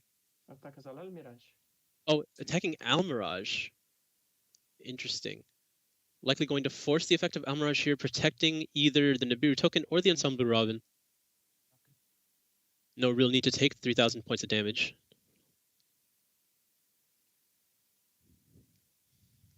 Okay. 3,000 de dano. Oh, okay. Actually choosing to just take the damage here, not using its effect. I don't believe a single Link monster was properly summoned besides the Almirage for Joao here. So, especially since no Tri-Brigade were even activated. So, Tri-Brigade Revolt not able to really accomplish much of anything. And the Ensemble Robin is still on the field. So, maybe no Salamangreat monsters for Sebastian to take advantage of. Oh, that is... Maybe a Revolt for a Farragut even? Yeah, that's rough. I think Sebastian's just running into similar issues that Joao ran into game one, where he has a lot of these points of interaction or just disruption in general, but not enough gas in the tank to really just do anything. Okay.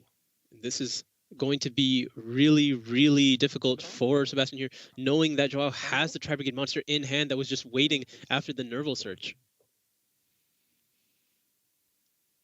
Normal summon the Fractal. Yep, there is the Fractal being normal summoned here. This is going to force some kind of reaction from Sebastian, maybe another Lancia, but no. It looks like this Fractal is going to be able to activate its effect. 1, 2, 3 y 4. Going for 4, trying to summon that Shurig, going after potentially that set that Sebastian has, and it looks like it's resolving. So no effect failure, no infinite impermanence. Using the effect of Phantasme here, that is exactly what you called a lot of those points of disruption in his hand. The Nibiru, the Lancia, the Pankratops, as well as the Phantasme. A lot of really solid cards for going second, but nothing to actually get your own game plan started. Yeah, luckily Phantasme here, going to be able to sculpt his hand a little bit, get him some draws, and maybe put back some of those other cards he doesn't want. But yeah, at this point, it might just be a little too little too late kind of situation, because Joao just has the initiative to where I think that it's just really far behind for something like Salamangreat to come back from. Yeah, and then being able to resolve the Shurig. Yep, and then because the Phantasme was summoned, he's able to use Ensemble, put the Phantasme back in his hand. Ah, sí, perfecto. Gracias. Unless it misses timing here, because the last thing to happen was the Shurig. That makes sense. But yeah, we do see a Salamangreat Roar being banished here, a card that Sebastian couldn't really take advantage of. ¿Cuál es la defensa de Phantasme? Do you happen to remember how large this Nibiru token is? It should be 0/0, right? Because it was just the F0. It was just the F0. I'm fairly certain it was just the F0, which is why he put it into attack mode. Yeah, so not really posing any threat there, doing nothing but just locking up a monster zone for Joao. Normally with the Nibiru token, you sometimes have to be quite afraid. Sometimes that, we're reaching like the 6,000s, potentially the 7,000s with how many monsters it contribute. Yeah, definitely. But now, yeah, interesting situation we're in here. So Sebastian with 3 cards in hand. Okay, it looks like that was cleared up. Maybe it does not miss timing, and that's what they were checking with the judge. And it looks like he's going to use its effect, confirming that it targets from Sebastian's side, so that means he can respond to it with Phantasme. Or discarding an effect Veiler even to negate and destroy, I imagine. I'm surprised the effect failure was not used on the Fractal, but likely because of the Phantasme in hand, or simply because it was drawn off Phantasme, you wanted to just resolve the Link Summon as much as possible. Yeah, I think it's that last one. I think he probably found it off of the Phantasme and then held on to it because he realized, you know, like, still a solid card, right? It may be better than the other cards he had put back at the very least, so. Oh, but this is the issue when you're using a response like that on the Robin being able to activate for free, Phantasme costing you a card in hand, but Robin floating into another Littlest card back from the graveyard to the hand, getting a Warbler here. Surprised not going for the Barrel Canary being the strongest way to get your engine started again. Being able to potentially set up Divine Arsenal Zeus, which is usually game-breaking against Salamangreat, but I mean, there is a known Pankratops there, so I suppose being a little bit more conservative. Voy a atacar con Fractal en Phantasme. Y ataco con Omen en Nibiru. So crashing the Omen into the Nibiru here. Being able to get that additional add. No pode. Tudo bem. Efeito de Omen em grave. Tengo 4 banidos. Yep, being able to search up to a level 4 because of the 4 banished Beast, Beast Warrior, Wing Beast. Looks like they're all Wing Beasts in this situation, but yeah. Yeah, rough stop for Sebastian. Definitely. Only 2 cards left in hand. You know, Salamangreat, one of those decks, it does have like certain 1 cards that can open up a lot of plays for you, right? But it usually takes 2 things to really do enough to matter. And even then, it's going to be hard to break through even these couple sets and whatever else Joao is able to muster. And that's assuming that he has no other disruption from his hand either. Right. And now we do see the Karis. There is a known Warbler in the hand, so the Karis is able to special summon. And I imagine there is a copy of Tri-Brigade Revolt set because Joao was thinking on the end phase there. So, you know, a lot of things to really lock up the game. This Pankratops coming from Sebastian's hand, assuming it's still there, not put back from the Phantasme. I feel like it can pose enough of a threat, but not really enough. No escuchado. Perdón. Activo efecto de Keras, enviando a Fractal de mi mano. Oh, another Fractal from hand. So still having the Warbler. Maybe going into something along the lines of Appaloosa, like, you know, guaranteeing the Revolt here.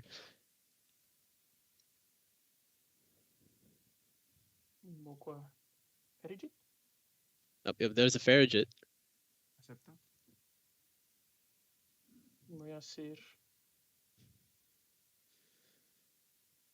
Link 4, that is, yeah, Appaloosa.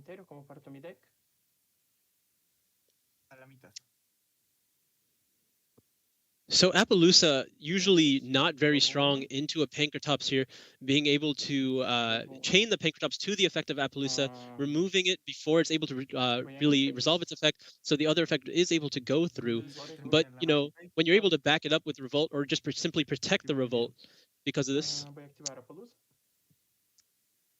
Yep, and then the Appaloosa able to just negate the Nibiru here.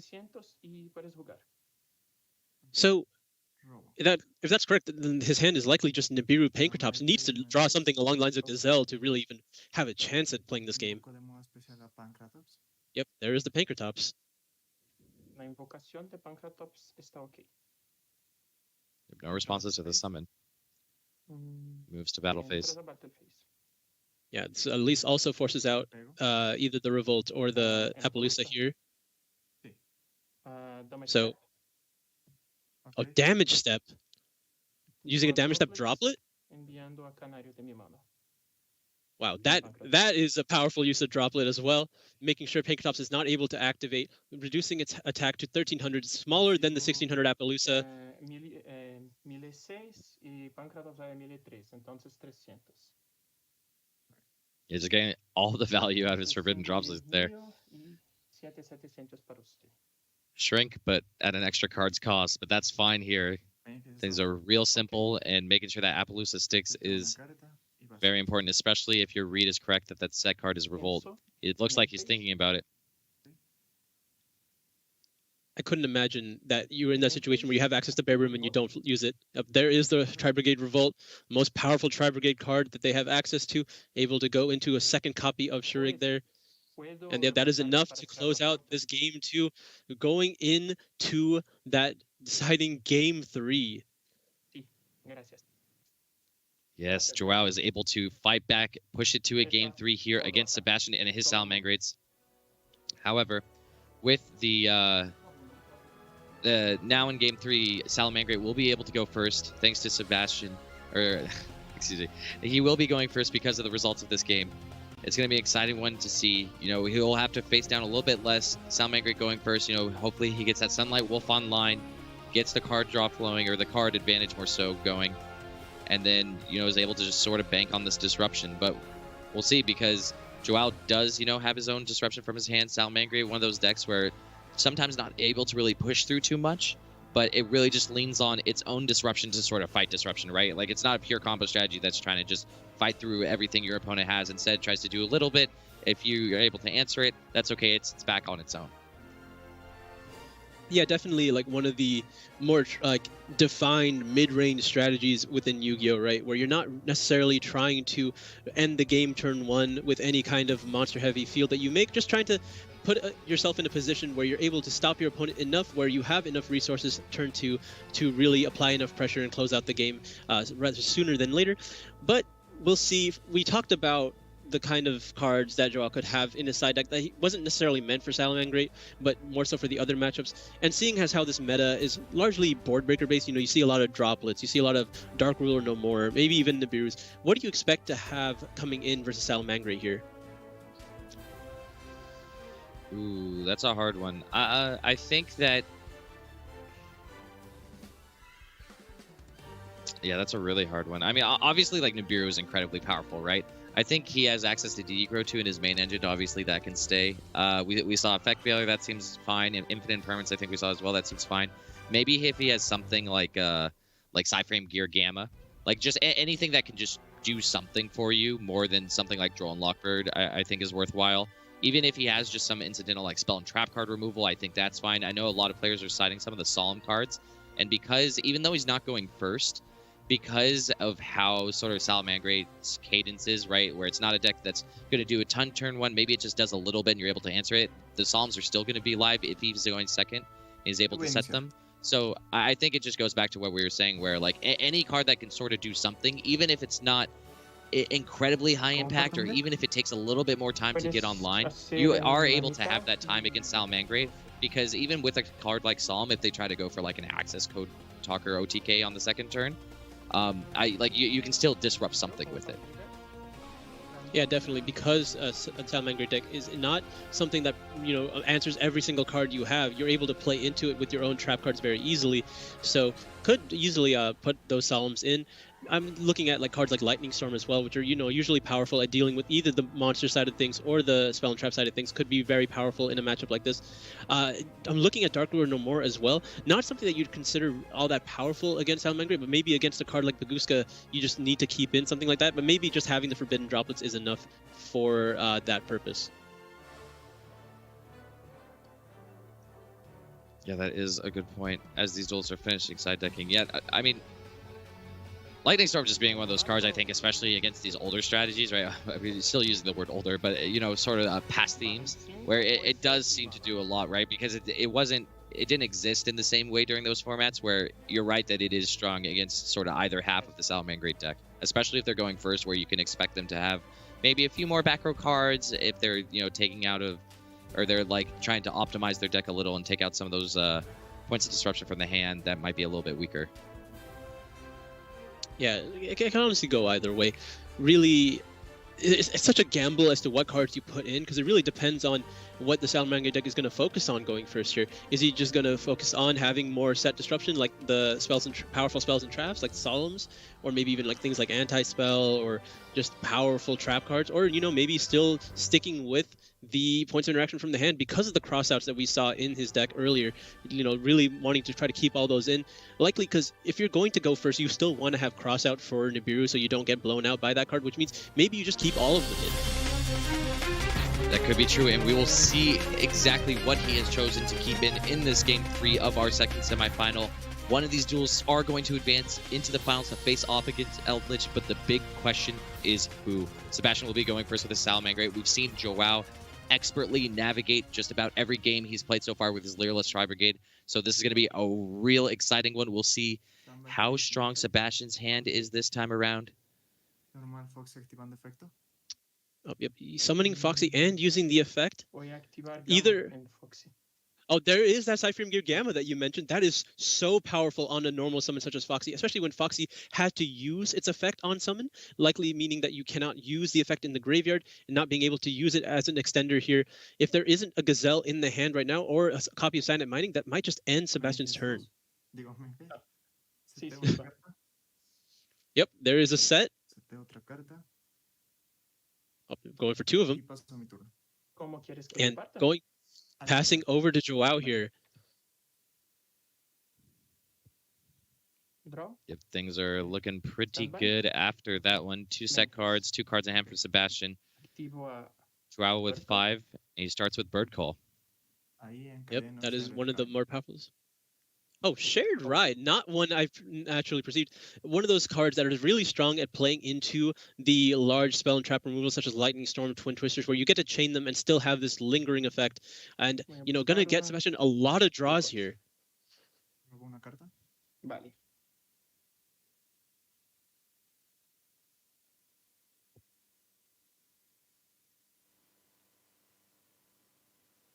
Now, I wonder, this is very similar to Max C, where you're not really sure how much you want to give. If you think your hand is strong enough, maybe you just push through entirely and just go for it. Yep, not using the additional search for the copy of Bird Call, you know, not a card that was going to be any kind of threat this turn. It looks like he's going for the Assembled Nightingale instead of the Starling, likely just trying to threaten a copy of Divine Arsenal Zeus here. Really strong against Salamangreat strategy.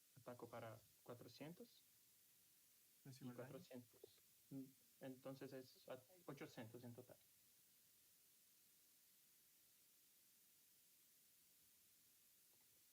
Main phase 2. So Joao just getting in some damage there. Still under the Shared Ride effect. Shared Ride, definitely one of my favorite cards in terms of just like effect, artwork, everything. It's such a cool card.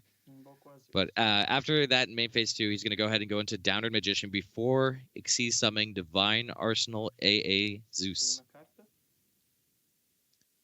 As a set of his own as well. Surprising, you don't usually see committing any cards to the field with your own copy of Zeus simply because you're likely to lose it. Yeah, Cypherm Gear Gamma was able to end the turn previously, having 2 potential Zeus uses thanks to the Downward Magician. Going to be really powerful, and also cutting off the Shared Ride with only 1 draw, effectively making it a Jar of Greed. Not too useful here. Oh, surprisingly, we're allowing the normal summon and not using the effect of Zeus here. I wonder what he's waiting for, because now if that set is a copy of Salamangreat Roar, then he's able to negate and destroy the Zeus. Yeah, that could be the case. It looks like the Banelings is going to be link summoned. He's also going to use the effect of Salamangreat Gazelle. Really being able to set up a little bit more than I would like to allow. But maybe this is where your guess really comes in. What if that set is a copy of Solemn Judgment, a set to prepare for the Salamangreat Roar that Sebastian might have? Oh, no, it's just a copy of Infinite Impermanence there. Oh. See, he could have set that in the same column as the others for Hell Trap, just to, you know, maybe play around Roar at least a little bit. Yeah, maybe a small misstep by Joao there, not optimizing it, but...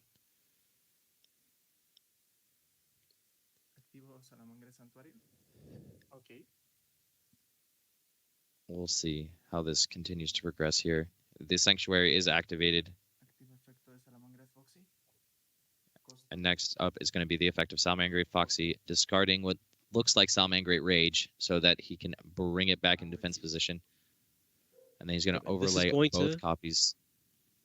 Yep, going into the Mirage Stallion here. This is going to force the Zeus. If the Mirage Stallion is able to link away, he's able to use its effect, try to put the Zeus back in the extra deck here.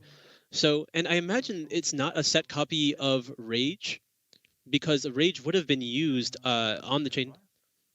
Yep, exactly. It is the roar. Did not play around it, and going to be severely punishing here. Okay.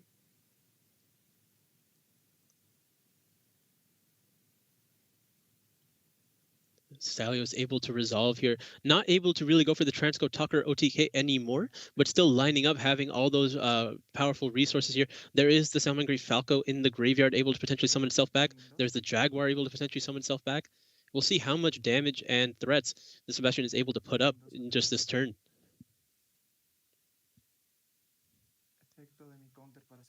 Yeah, that roar is just huge blowout here, as you mentioned.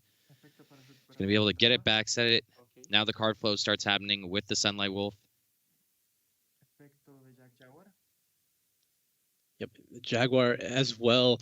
You got getting the Sunlight Wolf is really showing how powerful it is. Able to recycle the roar, now able to recycle a monster, likely the Gazelle for the following turn. Just so much to really push Sebastian forward in this game.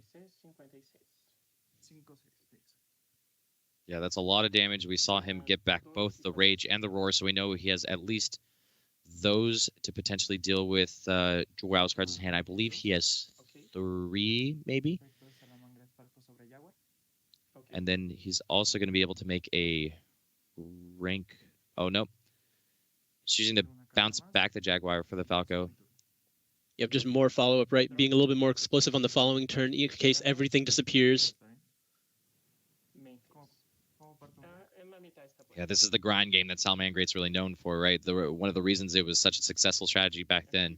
Just leaning into Mirage Stalio, getting you extra cards, Sunlight Wolf getting you more cards, and these trap cards just being so easily recycled and efficient.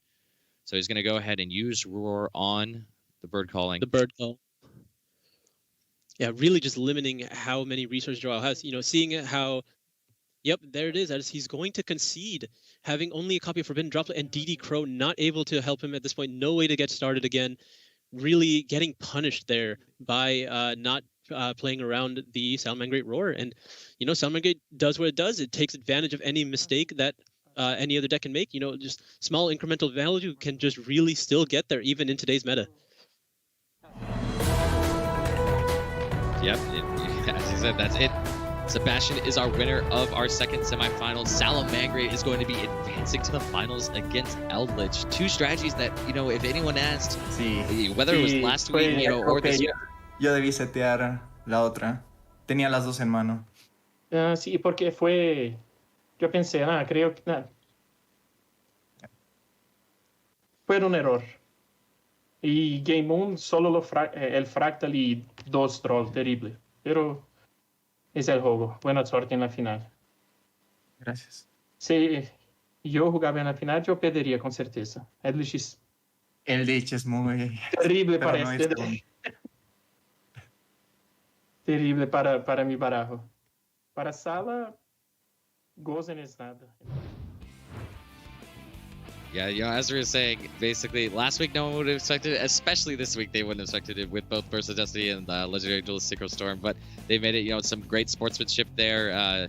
Sebastian's opponent wishing him, or Joao wishing Sebastian you good luck in the finals, and then talking a little bit about the matchup between Eldritch. You know, let's talk about it here now. Solid. Eldritch versus Salamangreat. Where do you think the advantage goes? I was looking at the top 4, and when I saw these two decks together, if they were making it to the finals, I have to say, normally, Salamangreat has no chance against Eldritch. Every single Eldritch card is like practically designed to hard counter Salamangreat. He's maining Ice Dragon's Prison. He has copies of Hakero. That the Golden Lord able to apply all the pressure. It is a deck naturally designed to destroy the Salamangreat deck. But Sebastian is here upset after upset. I cannot count him out. There's no way I could ever count out him after seeing the last 2 rounds of seeing him play. But if I had to guess, I would assume Eldritch just takes it completely. Yeah, I mean, we've seen a bunch of upsets, as you mentioned, so far in the tournament, but we're going to cut to a break. We'll be back with the finals of the Latin American Remote Duel Invitational here shortly, so stay tuned.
únicos duelos con 2021 lata de antiguas batallas.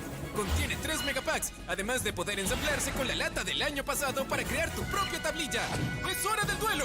54 cartas por lata, cada lata se vende por separado. Los vientos de la victoria son rápidos y certeros. Acelera con nuevas sincronías. La estrategia sincrón de la flor recibe nuevas herramientas. Y las nuevas Little Ulls alzarán el vuelo. Yu-Gi-Oh! Duelistas legendarios Tormenta Sincro. 5 cartas por sobre. Cada sobre se vende por separado.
Hello, everyone. I hope you're enjoying all of the awesome dueling action we've got to see so far, but I'm here to talk to you about one promotional item that you can win. This is the Back to Duel official tournament store game mat. This has Judgment, the Dragon of Heaven on it. Beautiful legendary dragon game mat. If you want to learn about how you can win this special promotional item, please visit yu-gi-oh-card.com. You can check out information on how you can get it from your official tournament store. This is it, the Remote Duel YCS Central American Finals, the last match of our awesome weekend where we just had tons of dueling action. It's time to duel.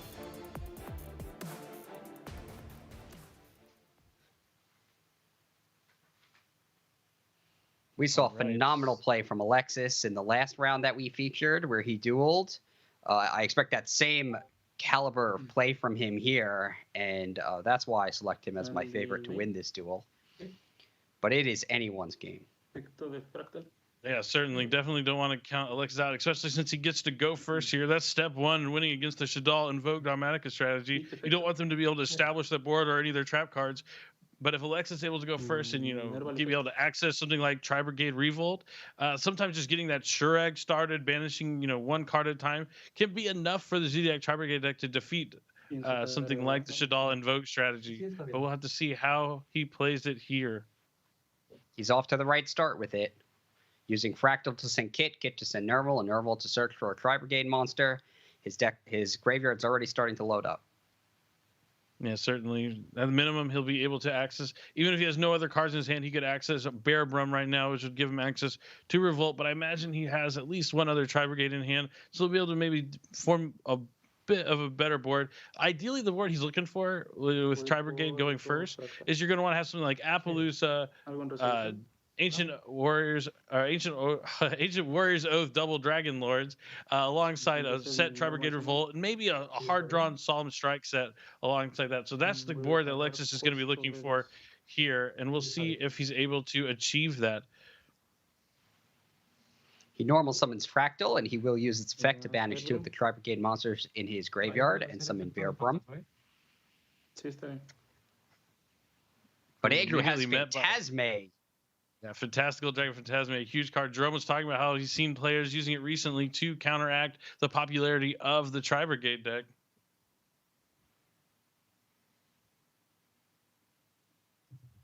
Phantasme is an incredible card that I don't really think ever stopped being incredible.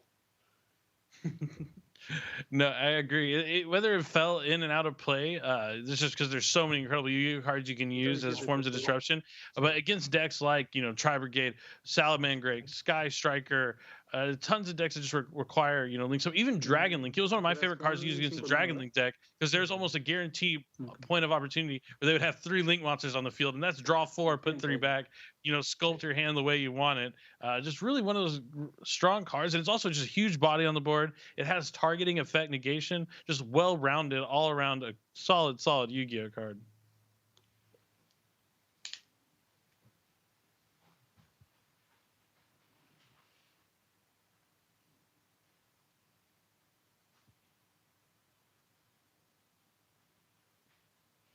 Lexus is contemplating kicking his next play. Like you alluded to, it's likely he's going to search for the Tri-Brigade Revolt at some point in his turn. Next up, he does Tenki. Interesting. Usually when I have like something like Tinky or like a Tri-Brigade here, I like to use the Tri-Brigade effect. The first one I banish 2 to summon Farajet, especially if I had to use my normal summon on the Tri-Brigade as opposed to special summoning a Karas, because then you can later on use Farajet's effect, especially summon the Tri-Brigade from your hand. Use the Tri-Brigade effect to summon Ancient Warrior's Oath, Double Dragon Lord, and then be able to link the 3 monsters for Appaloosa, and then still get Revolt and have the Double Dragon Lord on the field. But maybe he's trying to, conserve resources here, just focus on making a solid board turn 1. He could still link the Bearbrum and Fractal away into a Farajet. Or, just use Karas effect from hand to special summon where you don't really ever need that Farajet, which is also actually pretty impactful because you get to keep the Farajet in your extra deck. And when you're using the Zodiac cards with Tri-Brigade monsters, you really only have room for 1 Farajet in the extra deck. So keeping that online for a follow-up is actually pretty useful if you don't have to waste it on your first turn. And that's exactly what Alexis did here. He was able to save the Farajet since he had Karas effect in hand. Makes that Appaloosa. We see the Double Dragon Lords, and he'll be able to search for Revolt on this. And this is a solid play here, turn 1 from Alexis, knowing he knows the deck fairly well. Definitely a strong start. This is the field you said he was pretty much aiming to build, and he accomplished it.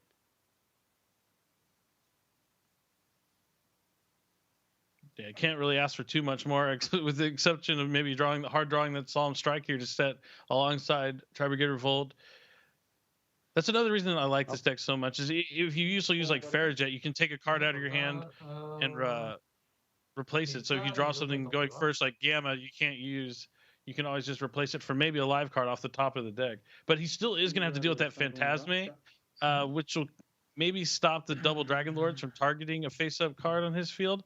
But, Revolt being able to summon Shurag and have that non-targeting banish effect, it won't be able to stop too much in the form of what Alexis is trying to do for as terms of disruption.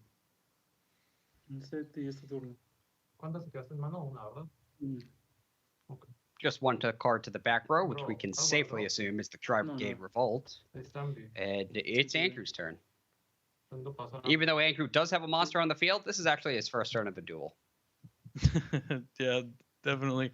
But the Phantasma, he'll be able to force out the battle phase. It has the same attack as that Appaloosa. So just showing you just even more dynamics to how powerful Phantasma can be against the Zodiac Tri-Brigade deck.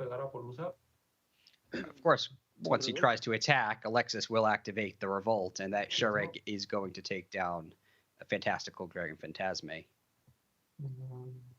Yeah, it's still going to be tough having to face down the Appaloosa with 3 negates and the Double Dragon Lords. But, being able to force out the Revolt without having to use any cards from your hand, it's a small victory. It is a win for sure for Andrew, but still having to face down so much, it might not be enough. Right, and the fact that he is forcing out the Revolt in the battle phase means his opportunity to attack over Appaloosa is gone. Yep, certainly. Voy a hacer, bueno, primero se va hasta el cementerio y voy a hacer mis cadenas, ¿va?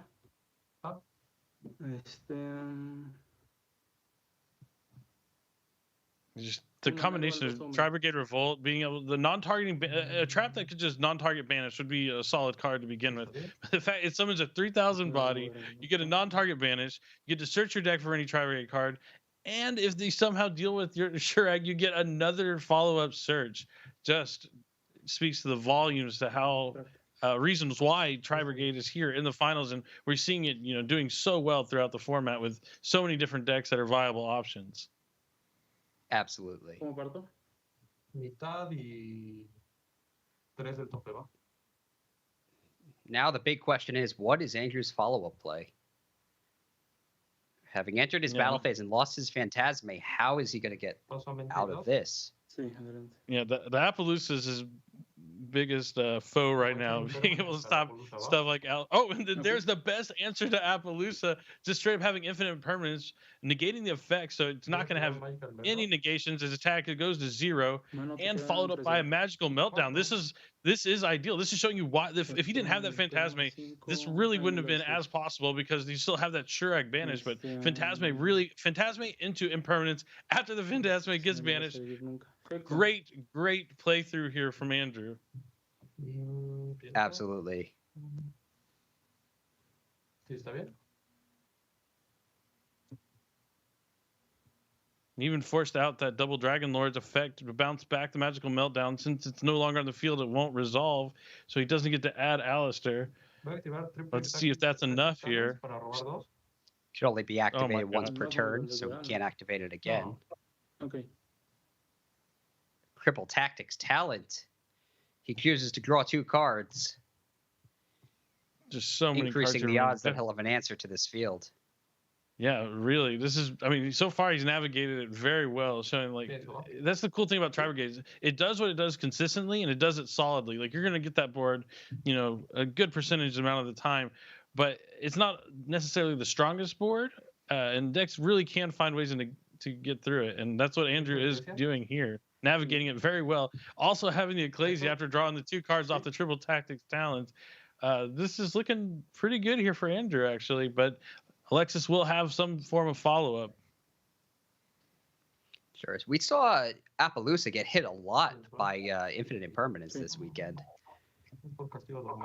Yeah, certainly. It's definitely the best answer to it, and maybe speaks to why so many players are main decking copies of Infinite Impermanence. Being able to draw it as a 6th card and use on an established Appaloosa is just fantastic.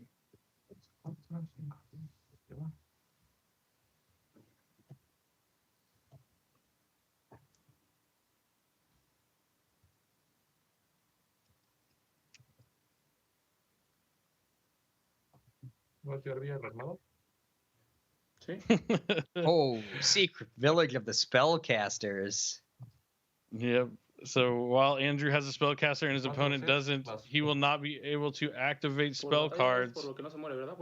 He does have the Ancient Warrior's Oath on the field, which he'll be able to use to return the Secret Village to the hand, but at least he'll be able to force out the effect from the Ancient Warrior's Oath. Main phase, ¿vale? I haven't seen that card in a while, but Secret Village of the Spellcasters has come in and out of the metagame, and at times has been a crucial card that just shut down certain decks. Yeah, it can be really devastating. We talked about Imperial Order before. Secret Village of the Spellcasters could be even more powerful in the right circumstance. Yeah, certainly. Imperial Order being a little more easily accessible in a lot of decks, but Secret Village, if you are playing spellcasters, you can completely lock your opponent out of being able to do so. But Zodiac Ram really huge here. Not only is it a Zodiac monster that lets them access his extra deck, it has an additional effect for the Zodiac Seas monsters that go on top of it, that if they are targeted by a trap, he can just negate that effect for free. Tiene rata en cementerio, ¿verdad? Sí.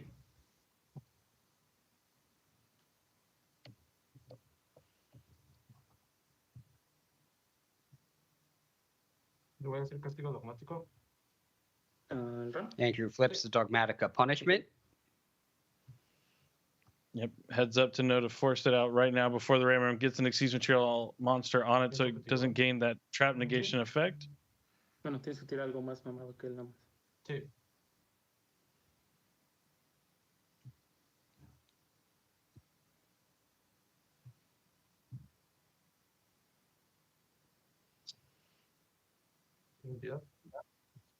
Alexis also does not have another Zodiac monster in his graveyard other than the Ram. Chaining 2 entidad sobre el doble Dragon Lord.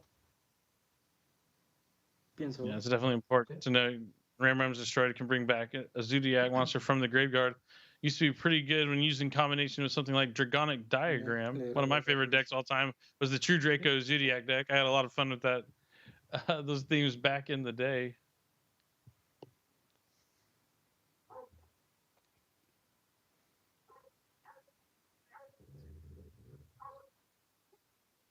La Eclesia solo se convoca en mi turno, ¿verdad? En mi turno, es efecto lento. Yeah, Ecclesia does have that additional effect that it can't be destroyed by battle with a Link monster, I believe. Or it might be just any monster spells from the extra deck, but for sure at least Link monsters. So Alexis needs to find another monster on the field to be able to get rid of that Ecclesia.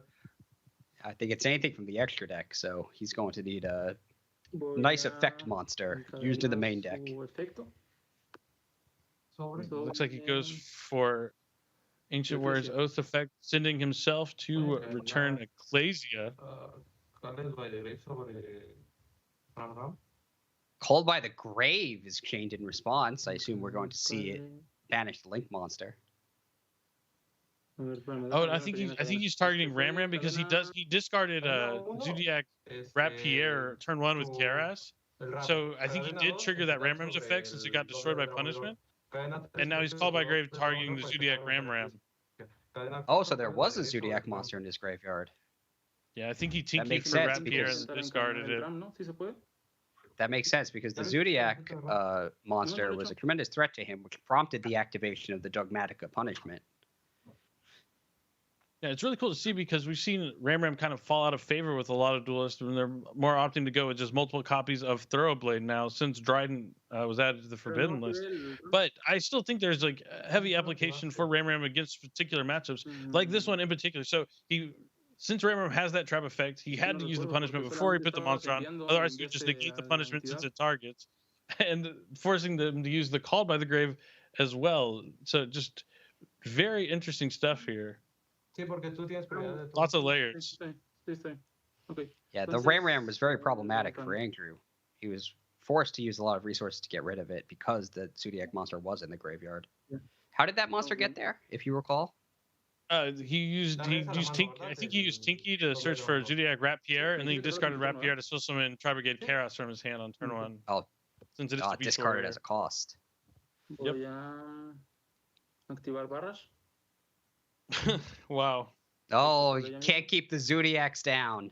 Zodiac Barrage comes up next, and now he can use it to summon another Zodiac monster from his deck.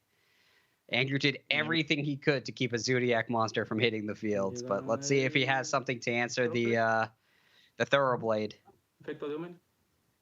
Yeah, we see why he decided to use the Ancient Warrior's Oath on the Ecclesia instead of the Secret Village, because as long as he can get the Spellcaster off the field, he'll be able to get his spells back online, which he did. And since he special summoned a Beast Warrior, it's going to trigger the effect of the on-field Shurag, and he went for a Blind Banish and hit a face-down Pot of Prosperity. Ecclesia y una que no conozco, ¿no? Hasta donde yo sé. The classic roll your sleeves up before I make my play. I tend to do that as a duelist myself quite often.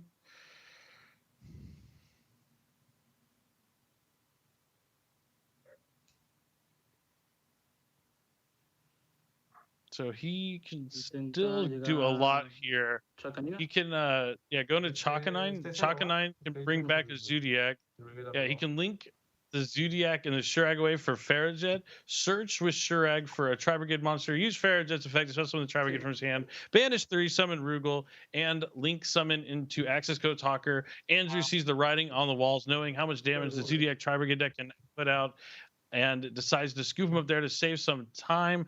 And Alexis is now one game win away from taking Zodiac Tri-Brigade all the way to the top and becoming a Remote Duel YCS champion.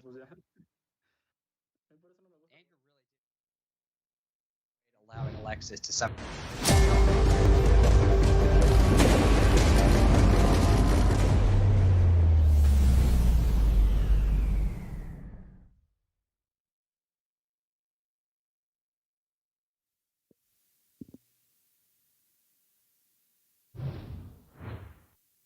All right, welcome back, everyone. Before we jump into our final match, let's talk about some exciting upcoming events for the Yu-Gi-Oh! Trading card game.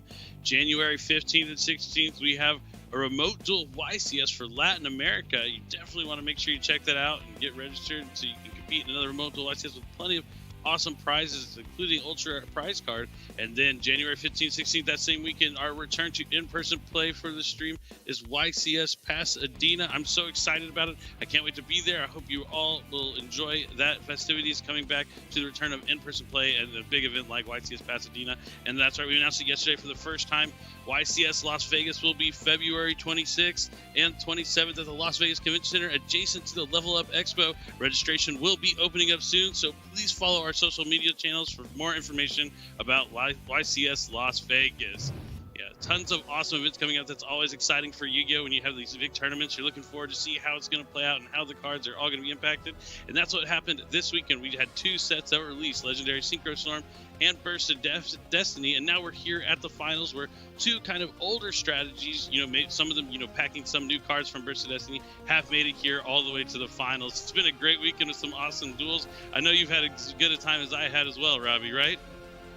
Yeah, definitely. I think you sort of spoke to it. It was an exciting weekend that we expected, a lot of new strategies, or at least variations on older strategies. New cards from Burst of Destiny, new cards from Legendary Duel Synchro Storm.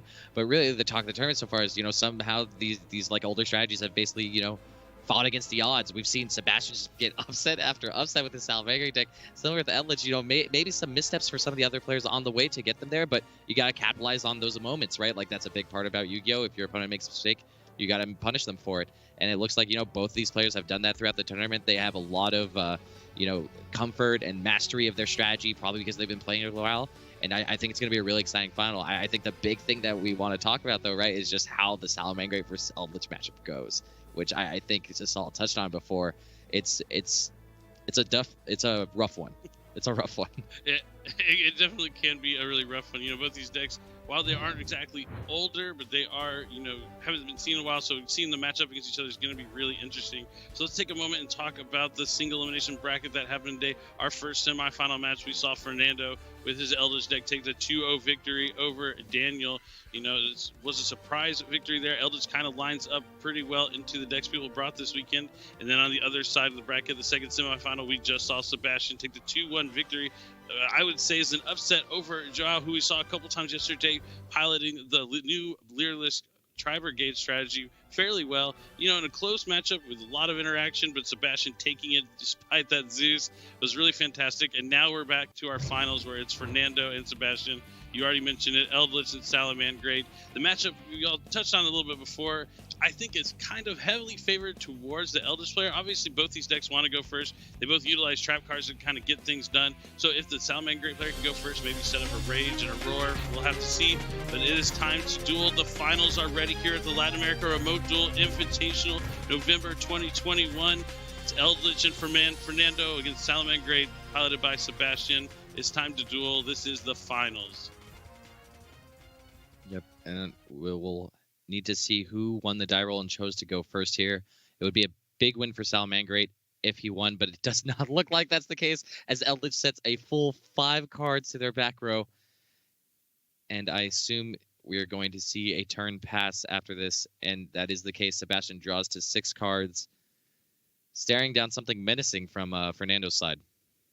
Yeah, 5 stolen trap cards on an Eldritch player, definitely a little scary to see. At least, we didn't see any card demise or pot of extravagance to get some extra draws. Maybe those will come off the top of the deck, though, from this point out. But with the 5 stolen traps, we can expect him maybe having a copy of Scarlet Sanguine or Conquistador to try and have some interruptions. Now, Salamangreat Balanx is one of the cards that Sebastian can use to try and fight off the strategy. As a lot of the Eldritch cards do destroy cards, he could banish the Balanx from the graveyard if he can get a couple copies in there to protect his Salamangreat monsters. But, with so many tools from the Eldritch deck, with like Aquero being able to banish from the graveyard to take things out like Jaguar, Spinny, for the Anarch to spell someone back, there's a lot of tools here. And then, Asala kept talking about Ice Dragon's Prison is one of those high impact trap cards that kind of fell out of favor. But now with the way the format's shaping up after Burst of Destiny and Synchro Storm, kind of lines up well into those strategies that the players brought here. Yeah, definitely. I mean, we've touched on sort of, like mid-range strategies a lot this weekend. And one thing that makes it mid-range is it does a lot of different things, right? But because it does so many different things, it's susceptible to a lot of the things Eldritch does, right? Like cards like DD Crow that the Duelists can search, or things like Hakuera, like you mentioned, being able to banish cards. Like Salamangreat is reliant on the graveyard, which is an issue. And just, being able to get rid of on-field monsters or spell and trap cards is also something that damages Salamangreat. So even though, they're not heavily into combo, heavily into control, a lot of cards are just okay against them, or solid at the very least. It's certainly very true. Yep, and that spin, he's going to come back. He's going to use both of his Salamangreats to link summon Sunlight Wolf. See if there's any response here from Fernando. Sebastian focusing on getting that Banelings to the graveyard as fast as possible. And it kind of looked like Fernando was kind of asking about the spinning effect there at the beginning. You wonder if maybe this is a matchup he hasn't faced too much. As you said, Salamangreat, not that old, but not a very popular deck right now, kind of a rogue sort of pick. So there's a chance he can also catch his opponents off guards who aren't familiar with the matchup, even as good of a matchup this can be. But already starting off with the card we were talking about, Ice Dragon's Prison, great against any theme that's using the same type of monster for all their monsters.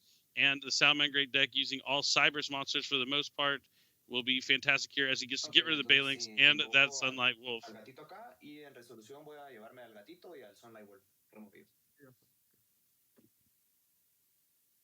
Yeah, that's just huge already out of the gate. Didn't cost Sebastian too many cards, but the tempo he lost there is huge, and especially because the cards are now banished, he doesn't have the extra Sunlight Wolf in the graveyard to recycle, do something with later. Okay. That's going to probably be chained by a Sanguine. Nope, looks like just a Hakuera, so maybe a little lucky here for. So he doesn't have any cards to banish from his graveyard, but if Fernando doesn't have a Scarlet Sanguine, maybe he'll be able to buy a couple turns to fight back in this game. But if he does have the Elixir, he's going to be in trouble. And Trap Trick is going to be able to guarantee he gets the trap he wants. Just has to banish a trap from his deck and gets to set the same trap of the same name. But that will be the only trap card he can activate for the rest of his turn. But being in the end phase, not a big deal. And getting access to Sanguine is just fantastic as it puts it in the graveyard so he can get a Golden Land on the following turn. And getting that Golden Lord to the field to start putting some damage is just really fantastic. This is kind of playing out the way we expected, where the Eldritch, if especially able to go first against Salamangreat, could be just completely a huge blowout. But it looks like he may already have the Scarlet. Going for another copy of the Ice Dragon Prison after we saw how devastating just one resolving could be, already having this answer for the following turn is just going to be huge. Yeah, interesting sequence. Maybe he's just, getting that Hakuera on the field, put a clock on his opponent, right? Set the Ice Dragon Prison, as you mentioned. He has very high impact cards. He's also going to be able to get to the graveyard later if he wants, just by using it as a material for something. But so we'll see exactly what those other two cards are from Fernando at some point. But Sebastian, one back row on his side. Looks like 4 cards in hand. Fernando drawing to 1 card on his turn. Let's just see if it's a pot of extravagance, maybe. Nope. Looks like he's just going to battle. He's going to attack with the Hakuera. Then he'll probably link it away for a Link Spider here in main phase 2. Yep.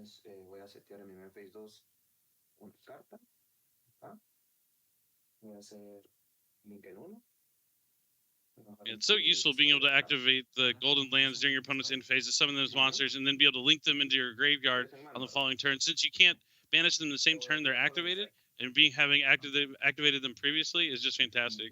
Now, Sebastian, trying to use the most he can out of a card that's not the most useful in this matchup, even though you can expect them to usually go into at least 1 Link Spider, revealing the Phantasme, but that is immediately met by a Solemn Strike. Solemn Strike, just one of those fantastic cards that we're just always impressed by every time we see it activated here, Remote Duel Invitationals or any sort of game. Yeah, we were talking about it a bit earlier, right? It's just one of those cards that is just so good against so many things, can interact with a lot of cards in ways other cards can't. It's also probably the best Solemn when going second, right? Because it can already deal with established fields. And it's just all around a high impact card. But Sebastian, like you mentioned, just trying to make use of anything he could, but it doesn't look like that's going to be enough. Too far behind already against the Eldritch deck, and we're going to take a quick Game 1 victory for Fernando here in the finals of the Remote Duel Invitational. I think one thing that's going to be important to know as we go into side decks, though, here is Sebastian, his deck is probably filled with disruption, right? Like hand-based disruption, things that are good against combo decks or sort of, trading in that way. And I think those are cards that we can probably see just come out of his deck as he puts in more efficient things in Game 2. And hopefully that means his deck can just get that much better where he can hopefully eke one out, but it's going to be really hard now knowing that Fernando just needs one more game to claim victory here. Yeah, it's certainly a tough call, especially when it's such a bad matchup for Sebastian and Salamangre deck. I mean, you kind of wonder, like, so the brand new cards came out, a lot of hype around the fantastic decks, and for good reason. They are powerful cards, but powerful decks and themes that you can use. But you'd think both these players kind of capitalizing on other players anticipating those decks being here, playing these more rogue strategies and trying to catch their opponents off guard, and maybe why they made it all the way here to the finals. And you're talking about side decking. It is always game one when you're playing against these trap heavy decks like Eldritch, and you have those Effect Veilers, the Phantasmes, your Nibirus. You always see them in game one, and you're like, man, I just can't wait to get this card out of my deck as fast as possible. So there's definitely, even for another option that may not be the most impactful against an Eldritch deck, you just kind of really want to put anything in your side deck that can potentially be useful. So, you know, it's just really, Fernando just had the pick of the weekend, I think, here, and decided to play Eldritch, being the only player who brought this deck into the tournament and has done so fantastic so far. Yeah, I mean, I think you noticed something important there is that these other strategies had big targets on their heads, right? Which is probably why you see something like Eldritch have success. Like, we talk a lot about Leerless Tri-Brigade, the Destiny Phantom Knight deck, you know, even Sword Soul. We didn't see any Sword Soul here this weekend, but a lot of players, I would think, like, assume this is one of the best decks in the format, right? But just maybe because of all those targets on their head, players catering their main deck in one way against, you know, more combo heavy strategies, and then even going a little bit over the top in terms of their side deck. That's when something like Eldritch can capitalize. And it's one of those decks that, you know, once it gets its engine online, it's hard to beat, right? All these trap cards are just getting additional upside when they're in the graveyard by banishing during the end phase to set something additional. Golden Lord is a very quick clock once it comes down to the field. And it's not like Eldritch didn't get a tool from Burst of Destiny either, right? Yeah, that's right. They also received a card that kind of brought some life, breathed some life back into the Eldritch theme, and that is the King of the Heavenly Prison. Is a fantastic card that you can just reveal from your hand, and it can protect your spells and traps from being destroyed as long as it stays revealed in your hand until the end of your opponent's next turn. You can also special summon from your hand when one of those cards are activated, and then set a spell or trap from your deck, which can be activated the following turn. Being able to special summon it, while it is useful, it kind of conflicts with some of the other cards in the Eldritch strategy, like Sanguine, which locks you into special summoning only zombies for the turn. But just having that protection effect on your spell and trap cards for, like, when you go first and you know your opponent's putting in Twin Twisters and Lightning Storm can be really useful. And if you do get it onto the field at the same time as a Golden Lord, they're both level 10 monsters, so that opens up options for your extra deck. And if you have two Golden Lords plus the Heaven Prison, you can, that's 8,000 points of damage. It's 25, 25, 3,000. You're talking about how Golden Lord is great on putting the players on a clock so that Prison can just really, Lord of the Heavenly Prison. Lord of the Heavenly Prison. I keep wanting to call it the Sky Prison like the Sea Monster. Lord of the Heavenly Prison will be just enough to do enough damage, and adding to that fact. Yeah, definitely got to put a little respect on its name. I remember when I was seeing initial spoilers for Burst of Destiny, like Lord of the Heavenly Prison was one of those cards that everyone reacted to, right? Like, it looks incredibly powerful. As you mentioned, you know, big body too, does a lot of great things for the Eldritch deck. Also happens to be a level 10, which is just extra convenient when you're talking about things like Gustav Max and Eldritch. And, you know, it's just able to put out game-winning damage so quickly. And in a control deck where, you know, you're able to just interact with so well, being able to turn the clock like that immediately is huge. Yeah, it really, because that's the thing where the Eldritch deck struggles the most, is being able to get that damage and finish the games off. Great at resources, great at the traps replacing themselves after you use them. You can banish from the grave and everything. So great at resource, but not being able to do enough damage fast enough is kind of where it could falter. So definitely anything that can add to help you finish off the game faster is a fantastic addition. But we'll have to see if he does in fact end up using those brand new cards from Burst of Destiny, or if Sebastian's side deck is going to help him in this matchup. You know, going in, I think he probably knew that his Salamangre deck is going to line up pretty well for the format, so maybe he has some specialized side deck tools that are great at removing spell and trap cards. Cards like Cosmic Cyclone can be pretty fantastic just to chain to get rid of the cards so they can't banish and continue their flow. There's other options that can get around Sky Prison, or Lord of the Heavenly Prison, but we'll have to see if he is in fact using those in the side deck here this weekend. But let's go ahead and jump into Game 2 of our finals here at the Remote Duel Invitational for Latin America. Our duels are getting ready here. As you mentioned, Sebastian will likely be going first this game, and try to get something online before Fernando is able to set all of those trap cards that we saw just devastate Sebastian in Game 1. a lot of high impact cards, as we mentioned. Salamangreat, one of those decks that's susceptible to a lot because it just does a lot of different things. Uses the graveyard. Not a deck that can really like push through a lot. It really leans on its own disruption typically. And if you're playing against something like Control, that's all about just having better disruption cards than you, it's a hard time.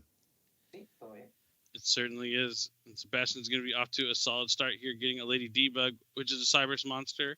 So he'll be able to go into Veilings and be able to grab a Cybers monster from his deck to his hand. And he's going to grab Jaguar. Or Gazelle, sorry. He grabbed Salamangreat Gazelle. Yep, this is one of the classic bread and butter moves for Salamangreat. He's going to go ahead and link away into Veilings. As you mentioned, this is going to get him the Sanctuary. And then we'll likely see a reincarnation next so that he can trigger that Gazelle. Yep, and then the Gazelle might potentially send down that Salamangreat Jaguar eventually. So we'll see how he decides to navigate this Salamangreat turn. Yep, and here's the reincarnated link summon here of Salamangreat Veilings, which will then allow him to activate the effect of Salamangreat Gazelle. It is going to get special summoned and allow him to kick down a Salamangreat card from his deck to the graveyard. We'll see exactly which one he sends. There's a lot of good options for monsters and traps. He's going to go ahead and send Spinny because that is the level 3 that he can recur. So we can expect a Mirage Stalio next with those 2 level 3 monsters. And that looks to be the case, allowing him to extend it a little bit more here. He's going to go ahead and use this effect. That's going to get him another Salamangreat from his deck. We assume it's probably Jaguar.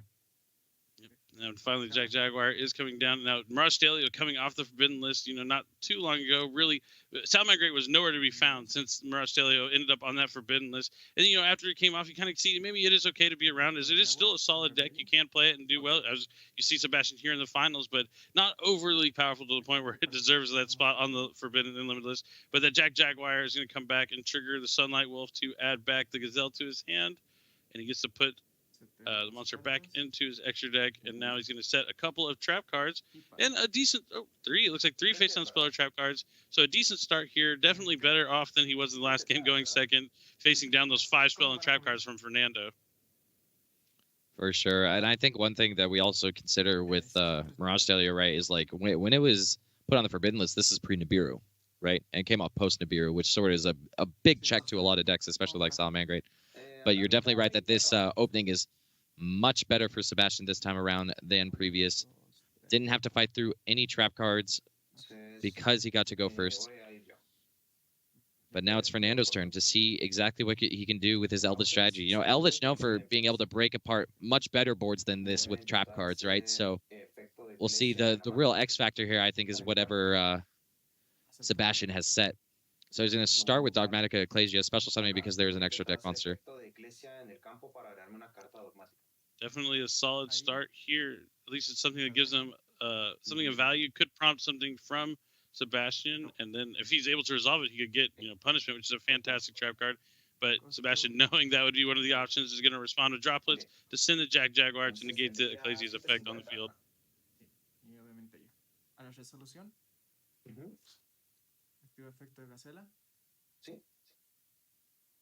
Then, since the Jaguar was sent to the graveyard, it triggers Gazelle to special summon from his hand. And then when Gazelle special summon, it's going to trigger its effect and also trigger that Sunlight Wolf's effect since he special summoned the monster to the zone it points to, and will add back, and let's see what he sends down with the Gazelle. It's going to be Salamangreat Falco. Bueno, voy a intentar cambiar de fase a Battleface. Acepto. Voy a pegar con Ecclesia 750 al Sunlight Wolf. Acepto. Me van a pasar 1050. Fernando like he's moves gonna the go battle phase and attacks. Sunlight Wolf tiene 1800. Yep, and he's going to go ahead and crash into that Sunlight Wolf. Yep. And since the Ecclesia effect is negated, it will be able to be destroyed by battle from that Link monster. Yeah, do you think he maybe crashed it for something like, is he trying to activate like Endeared Servant here, or? Evenly matched would be the only thing I would think. It'd be weird if, I mean, not, it would be interesting if he sided evenly matched in his Eldritch deck, but it would be fantastic here. But it looks like you were right. It is a Nadir Servant. So he did crash, so he'd be able to add back that Ecclesia from his graveyard. So heads up call there, Robbie. Thanks, Billy. He goes ahead and the Elder Entity. It's down, grabs back the Ecclesia so that he's going to get a destruction off of the Dentis.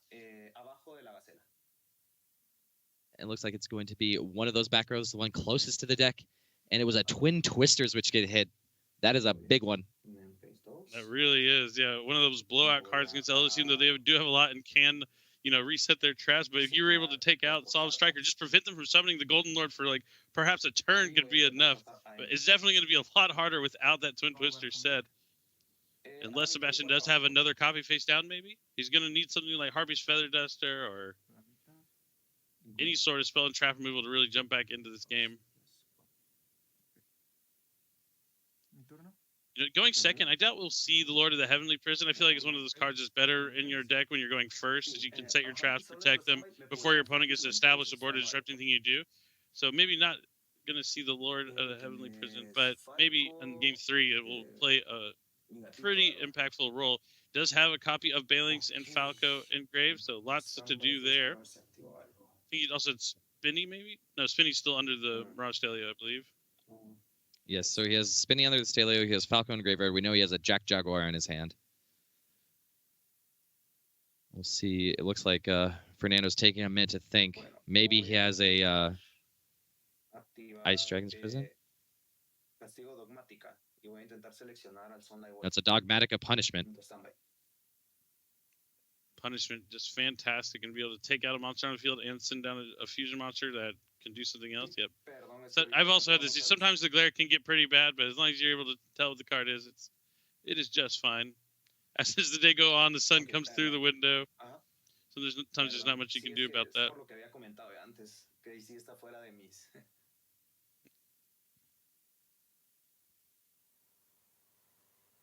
Okay. No, resuelve. Entonces voy a tirar un... Gonna go ahead and send Intis. So sends the Tis with Dogmatica Punishment. I didn't see what he initially targeted. I'm assuming if I had to guess what he targeted with the punishment, he was going to go for the Sunlight Wolf. And then the Sunlight Wolf. So if you're going to destroy the Sunlight Wolf, and then Atis is going to destroy something afterwards, I would probably go after the Mirage Stalio. I believe it's once per turn. So you want to get off the field so it can't summon another monster from the deck. But when you're getting that Mirage Stalio off the field, you know, it can, you still bring back the Spinny. So definitely lots of options here for Sebastian. Definitely not out of it yet. But, you know, with those other face-down cards on Fernando's side, really anything can happen in this duel. Yeah, definitely. I think the big thing here is just Sebastian needs to make sure that all that tempo he was able to gain turn 1, he's able to use here turn 2. And Fernando's trying to do the exact opposite, right? Like, as you mentioned, he wants this Dogmatic Punishment to sort of break open this game. He wants to get rid of the things that are going to keep allowing the card flow on Sebastian's side, cards like Sunlight Wolf, cards like Mirage Stalio, you know, the extra deck monsters in Salamander that allow it to just keep those cards flowing. The normal effect monsters, the effect monsters, the main deck monsters, are, you know, very, very good at, you know, recurring themselves, getting you a little bit of extra advantage here and there. But it's really the things like Sunlight Wolf and Mirage Stalio that give you all that additional gas and can, like, seal away a game, especially when you're playing against something like Control or other mid-range strategies that need you to cut off your card advantage engines. Yeah, even think about it, the Sunlight Wolf just so fantastic, so powerful here in this situation. You know, even bringing in the sunlight from the window to cause, you know, a glare, or having to take a moment to take a look at things. I think it's even funnier about the Sunlight Wolf. So we're going to continue to wait for this to be resolved, and then we'll figure out the rest of what's going on in this finals match. It's been a great tournament so far. Like, honestly, going into it, if you told me someone's playing Eldritch, I'd say they had, you know, a decent chance to do. I'd give them 6-1 odds, maybe, you know, 5-1. Like, it's a decent chance of doing it because it can line up pretty well, especially post Burst of Destiny. But Salamangreat, if you told me going into this, I'd be like, I'm not quite so Salaman sold on this deck yet. You're gonna have to explain it to me more, or I'm gonna have to see it in action. But, you know, Sebastian bringing it all the way here into the finals, it has to be a deck that you have to consider. You know, we saw the combination of things like Artifact, Lancia, and Nibiru. As long as you have those 2 layers of disruption, Salamangreat being able to resolve Signet Mining or a couple cards can really get a lot going with just a few other cards, similar to the Tri-Brigade deck with a ton of points interactions from the hands that we've also seen. So maybe that's the reason why Sebastian has been able to succeed some success. He's able to stop all the things his opponent's doing and knows the Salamangreat deck well and know how to do his own combos and continue that. You keep talking about the replenishment that you get from that Sunlight Wolf, adding back your monsters, or even Ash Blossom and Joyous Springs, as it is a fire monster. Being able to recycle your trap cards and negate just enough for your opponent could prove to be enough to win for Salamangreat. So really, even though you hear about Sword Soul, you hear about Phantom Knight, any deck has the opportunity to do well at any given tournament in the game of Yu-Gi-Oh, which is what I love about the Yu-Gi-Oh TCG so much. You're not really locked into playing one thing. You can just do your own thing well. As long as you do it good enough, you could get all the way to first place and walk away a champion. Yeah, and that's not to say that, even when new sets come out, you can't include those in your older strategies as well, right? Like Burst of Destiny being one where, the Destiny Hero engine with Destroyer Phoenix Enforcer and Fusion Destiny, that can fit in almost any strategy, right? Like when I first saw Salamangreat here, I was like, oh, he's probably packing it in his deck because it's just additional upside. So, even if you do have, older strategy that you really like, it is time to sort of bring it back out because you have the tools. We talked about how, Salamangreat was one of those decks that got hit really bad by Nibiru, right, and just made it really difficult to play for a while. But now you have things like Crossout Designator, or like, oh, if you needed just, extra little oomph in your deck, you could pack the Fusion Destiny package, or even you look at something more recent like Tri-Brigade, right? Just because it's a theme that uses multiple types, the Leerless cards fit so well. So it's always about, checking out these newer sets and making sure, like, oh, is this something that my deck could utilize? Because really, you could just push your deck over the top when, some new cards come out. And we talked about it before with Lord of the Heavenly Prisons as well. Yeah, adapting your strategies when the powerful new cards are released is definitely one of the best ways you can succeed in Yu-Gi-Oh! And also learning the new strategies as well is important, especially understanding what you're going to be facing off with what you're already playing. But I think we have a Solid who... How have you been watching this matchup from the sideline? Has it been playing out the way you expected? I know you said it was heavily favored for Eldritch, and after seeing that game 1, I have to say you might be right. Yeah, honestly, I think he was being a little aggressive with how he was using his traps, but I guess that was just how comfortable he is with the situation that he was in. He wanted to just apply the pressure immediately, and we saw he was able to take game 1 pretty quickly. I thought game 2, it was interesting. One of the advantages of Salamangreat against other spell and trap decks is going to be Salamangreat Rage, which in theory he could have had, being able to go after their back row before you're able to flip them up. He would target his Sunlight Wolf, maybe pop 2, but we saw, even though he did have 2 set spell and traps on the side of the field, he didn't reincarnate summon that Sunlight Wolf, so he wasn't able to get that effect of the Salamangreat Rage. So I think his opponent was aware of that, didn't have to play around it. Maybe it was something he should have tried to go for, but I think, the play that he ended up doing was the Forbidden Droplet, sending the Jack Jaguar, being able to trigger the Gazelle, being able to value that play a little bit higher, maybe not worth the bluff there. But like Forbidden Droplet, just even still being in the Salamangreat deck, a card that's not all too powerful against the Eldritch engine. There's not many monster effects that you want to negate. It's pretty much just Ecclesia and maybe something from the extra deck. But I think it was even more detrimental than anything because the Ecclesia's effect was negated, it was able to actually crash in to the monsters on the Salamangreat side of the field, which wouldn't have been able to prior because it would have been protected by its own effect, able to actually resolve that Nadir Servant, hit the Twin Twister. I think that was so important, right? Setting the Twin Twister in the matchup is not something you're too likely to do because you don't want it to be vulnerable. You'd rather have it in hand when you're ready to push. So, a lot of interactions here where Eldritch is getting like just increments ahead. And it was going to be interesting to see how the rest of the game plays out. Yeah, I certainly can't wait. So I think we are ready to jump back in the duel. It looks like the sunlight from the window has been turned down just a little bit. So now there is no glare. So we can see the cards just perfectly. And it is still a Dogmatic of Punishment that Fernando activated. And we will see he did go after that Sunlight Wolf, sitting down Tis. Yep, and it looks like along with the sunlight from the window, the Sunlight Wolf is going to get taken down by the punishment. Then we also get the effect of the Natis, and I think this is the... And, that one's going to go after... I believe he pointed at Gazelle, or maybe he might have said Mirage Stalio, but it's going to be protected by Bailings. Yep, Bailings' effect in the graveyard, being able to banish to protect destruction is fantastic, and really one of the advantages of the Salamangreat deck, because you're always going to get Bailings in there pretty quickly, if not multiple copies, thanks to that reincarnation summon with the Sanctuary. And now it looks like he's using Falco's effect, so it's going to special Falco back from the graveyard to the field. Now he's going to trigger that Stalio, putting the Spinny back in the graveyard to try and special summon a Salamangreat from his deck. these rank 3 monsters, especially some from the deck, tend to be quite powerful in their themes, and even sometimes in combination with other themes as well.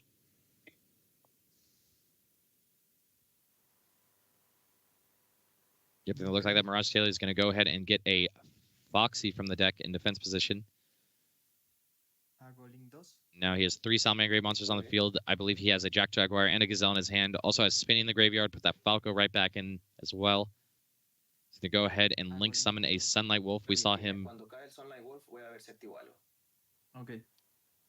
Voy a Use a activar. prompt Torrential Tribute. Split Splash. Voy a activar Bienvenidos Coronado. Voy a seleccionar el campo y la set. Heavy. Is that Heavy Storm Duster? It is Heavy Storm Duster going after the Sanctuary and the set spell and trap card. Definitely a card we don't see too often, but really great at taking out the opponent's spell and trap cards. Interesting to see him sided in going second, but knowing that he'd be able to use it against something like Sanctuary on the field for his opponent's turn, definitely not a bad card to have in this matchup. No, not at all. I mean, we talked about it before, right? Salamangreat's one of those decks that it doesn't only do it a lot, but it does a lot of things kind of slowly to where, like, you will have time to use these cards even when you're going second. And I think the upside to Heavy Storm Duster here is that Fernando is playing cards like Trap Trick, right? So that means he gets just additional access out of it from the side deck. So the utility there is huge. Definitely. And it looks like Fernando's going to follow that up with a flipping a Conquistador. That's going to hit the field. And then next, the Trap Trick is going to be activated to get Ice Dragon's Prison. Yeah, essentially being able to play 6 copies of Ice Dragon's Prison against the Salamangreat deck. Well, 6 copies in the terminology of that you're going to be able to see it as options if you played 6 copies. And just taking out the monster from the graveyard, he could go for the Spinny here or the Sunlight Wolf. And then take out the other Sunlight Wolf. Banishing 2 Sunlight Wolves could just be absolutely devastating. Salamangreat utilizing those graveyard effects to replenish their extra deck and keep using the same monsters over and over again, really being cut off here. We'll have to see what else he has to follow up after this Ice Dragon Prison has resolved. Yeah, it's rough because even with all those, big trades there, we saw like a Heavy Storm Duster take out 2 cards. We saw the Ice Dragon's Prison here. Fernando's still low on cards. And Sebastian has 4 cards, now 3 in hand after that normal summon. And that's because he was able to get so many cards in that, that first turn, the early game, like, little Salamangreat push. But the big issue is that he's running out of these extra deck monsters, right? 2 of his Sunlight Wolves are banished, which is a huge deal. But he's going to go ahead and link away his Foxy for Salamangreat Banelings. That's going to send a Salamangreat Graveyard, which meets the requirement to trigger the effect of Salamangreat Gazelle. So he's going to go ahead and special summon that next, and it's going to activate its effect to send down a Salamangreat card once again. We'll see which one he chooses here. It's going to be Salamangreat Rage. Asal brought it up earlier. Rage, a great card in this matchup because it's something that can deal with your opponent's back row, especially if you have something as strong as like a reincarnated Link summoned Sunlight Wolf. But that's going to be difficult, if not impossible, to do now because he is out of a duplicate copy of that Sunlight Wolf with 2 being banished. Yep, Fernando dealt with 2 Sunlight Wolves and a Sunlight Window, and now he's dealing with a 3rd Sunlight Wolf on the field from Sebastian. Just a fantastic card, and he's going to use the Jack Jaguar effect to put that Mirage Stelio back and special summon Jack Jaguar back to the zone that Sunlight Wolf is pointing to, and now he can add back a fire monster to his hand, and he's going to grab Salamangreat Falco. I'm really feeling like a blast from the past and some deja vu sitting here commentating a Salamangreat matchup with you, Robbie. I just remember the countless feature matches at the World Championships not too long ago where it was just a Salamangreat match after Salamangreat match. I know that's one of your favorite kind of decks with the Fire Fusion spell being one of the more impactful cards during that matchup. No, that was fallen out of play. A Fusion of Fires, there you go. Even though it's fallen out of favor nowadays for more consistent options, as you don't really need that the punch as much as the resource management. And, Sebastian really putting on a clinic showing how easy it is to keep bouncing back your resources once you get all your Salamangreat cards online. Oh, and it looks like he's going to link summon Salamangreat Heatleo. But yeah, it's definitely exciting to see this deck, getting back on the scene. A little reheat for the strategy, reigniting the past flame, reincarnated once again here in the finals of Pop it in the microwave. Yeah, quick reheat. Yep. So we get a heat. Looks like the Heat Leo is going to attack the Conch, and then that's going to open up a direct attack for Jack Jaguar. Yeah, Fernando with one card in hand. I believe the only Eldritch-related card he has in his graveyard is that Conquistador. And draw to one more card after that, so should have 3 cards, maybe, basically, in terms of what he actually has access to right now. For Sebastian, 3 cards in hand. I think we know that a couple of them are monsters, though. So he's really just trying to maybe pressure Fernando as much as he can, hopefully that he's not able to field anything that matters or sort of get his engine back online before this damage takes over, or that Sebastian's able to draw a key card. Yeah, there's a lot of cards Fernando can draw. He could draw cards. Pot of Extravagance, Card of Demise would be fantastic right now. He's able to access a Sanguine Elise by banishing the Conch during his end phase, so he'll have access to Golden Lord. But I mean, really, the story of this game is this Jack Jaguar, right? It's really been doing everything. He's been low on resources, but since he got access to Jack Jaguar early, being able to keep putting back certain extra egg monsters, he'll be able to have follow-up every turn, essentially. But Fernando going to need to capitalize it. He does have that Ecclesia he added back from Nadir's service on the last turn, so he's going to be able to special summon that thanks to the Heat Leo being on the field, and now he'll be able to grab a Dogmatica Punishment from his deck to his hand. Unless, indeed, Ash Blossom and Joyous Spring is going to meet that Ecclesia on the field, negate its effect, cutting off access to the Dogmatica Punishment. Fernando's going to do the best with what he has left, though, is set a card in hand, banish the Conquistador so that he can grab, I assume is going to be Elixir, yes. Yep, Elixir, Scarlet Sanguine going down. So maybe we'll finally see the Golden Lord himself make an appearance into this game 2. Fernando is still up 1 game. Sebastian fighting for his tournament life here and fighting to have a chance to win the whole tournament, actually. But definitely been a good game 2 here so far after we have that quick game 1. Yeah, definitely a lot of back and forth, a lot of interaction. Seeing Heat Leo as well, very fun card. We'll see exactly what Sebastian has here. He has 3 cards in hand. I think one of them is Falco, because I'm fairly certain he got it back at one point. He's going to go ahead and activate the effect of Spinny. I'm going to put it the zone under Helio, which is in the same column as the Eldlixir.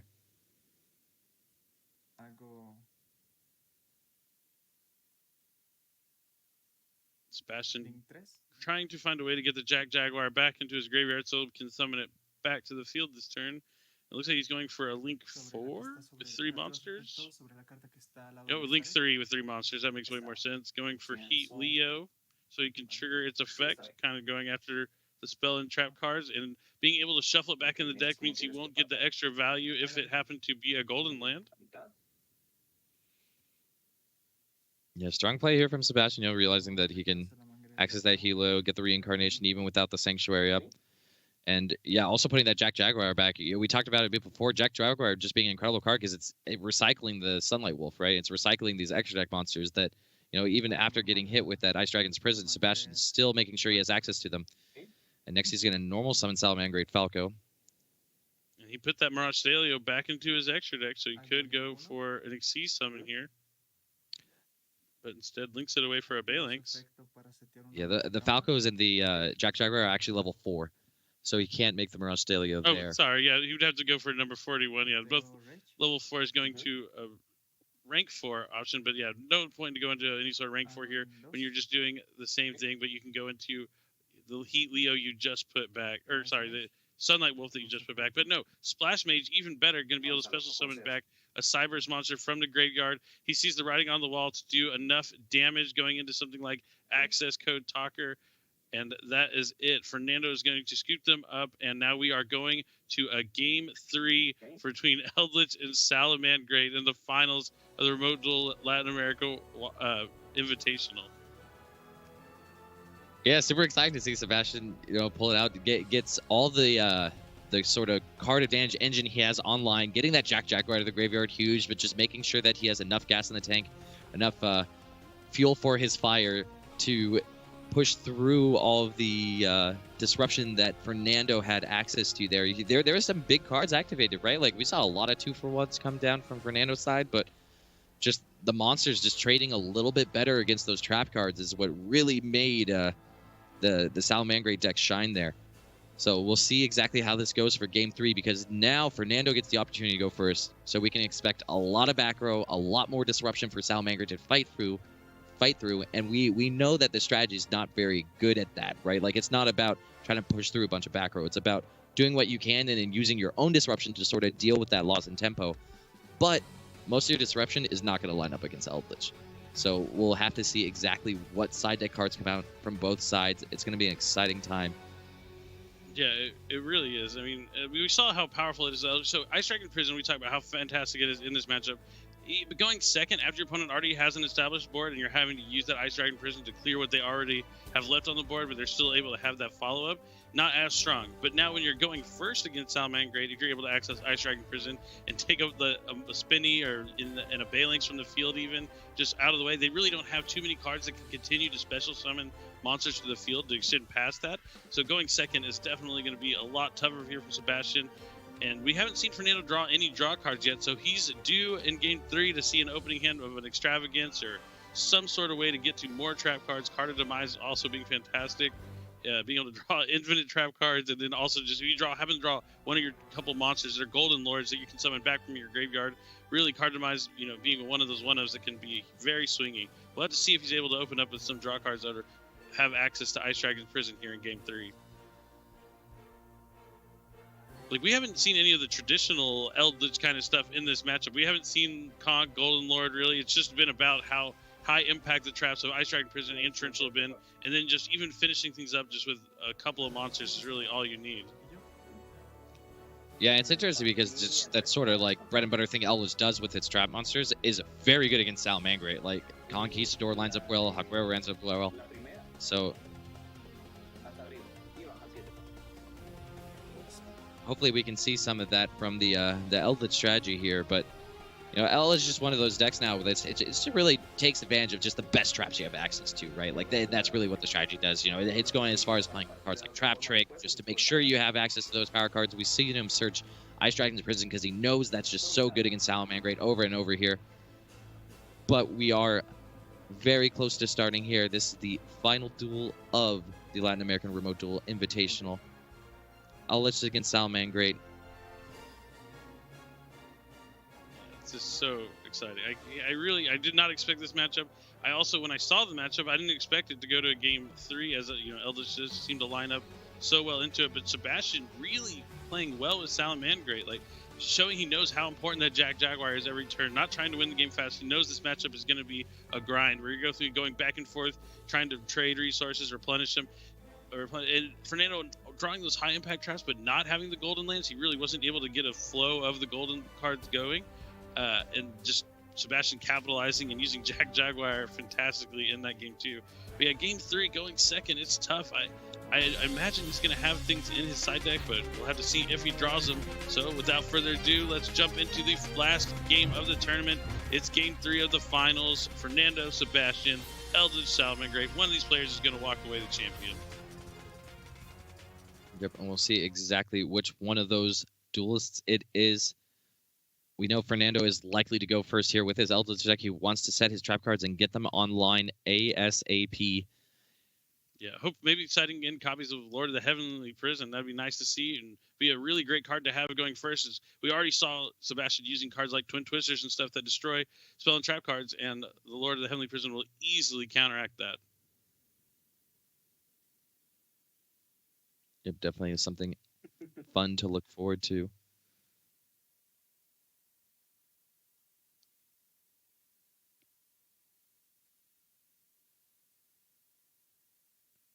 Suerte, Sebastián.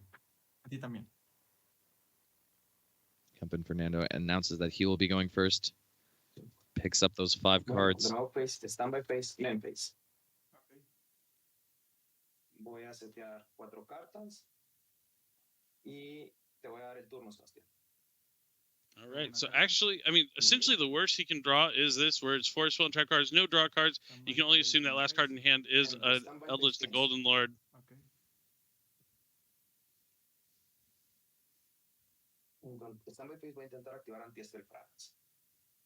Ooh, anti-spell fragrance. Okay. Bit of an issue for Salamangreat just because it means that they can't get the Sanctuary online so quickly, which is then an issue because it cuts them off of the reincarnation link summoning, so that you can't do things like even this play, for example. Normally you'd be able to search Gazelle, make a Bale Link, send the Bale Links off of the reincarnation to trigger the Gazelle, but you won't be able to do that anymore because of the anti-spell. Yeah, anti-spell is just a huge blowout. Even cutting them off from cards like Signet Mining and things, but you really pointed out why it is so impactful. Just cutting them off from Salamander Sanctuary can really stymie their turn. There's really no easy way to get the Cybers monsters in the graveyard to trigger the Gazelle's effect in hand. Could really slow him down here. And also, having just to set the Sanctuary on the field, if you ever want to have a chance to activate it, leaves it vulnerable to getting destroyed, which means you'll never really be able to get access to your reincarnation summons. Drawing a card like Anti-Spell going first could prove to be just huge for Fernando if he also has like a Scarlet of the Sanguine and other Golden Land trap card set. It's more so about how fast can Fernando finish this game now that he has resolved Anti-Spell Fragrance.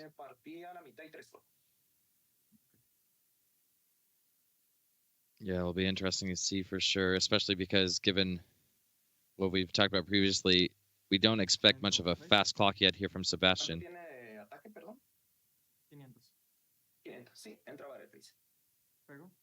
Bale Links is going to come in, chip in for some damage, quick 500, making a great impression of Hinatoma.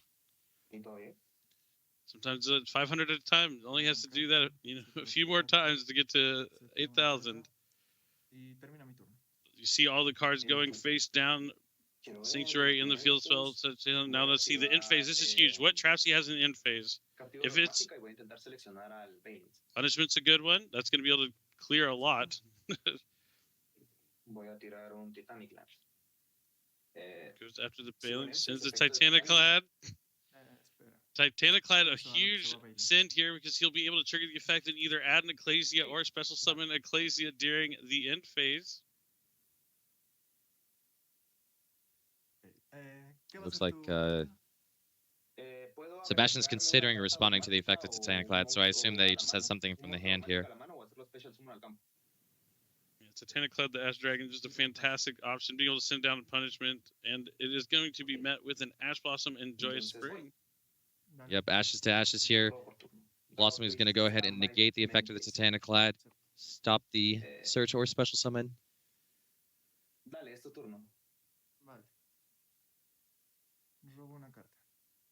And no play from Fernando. He's just going to draw and pass his turn.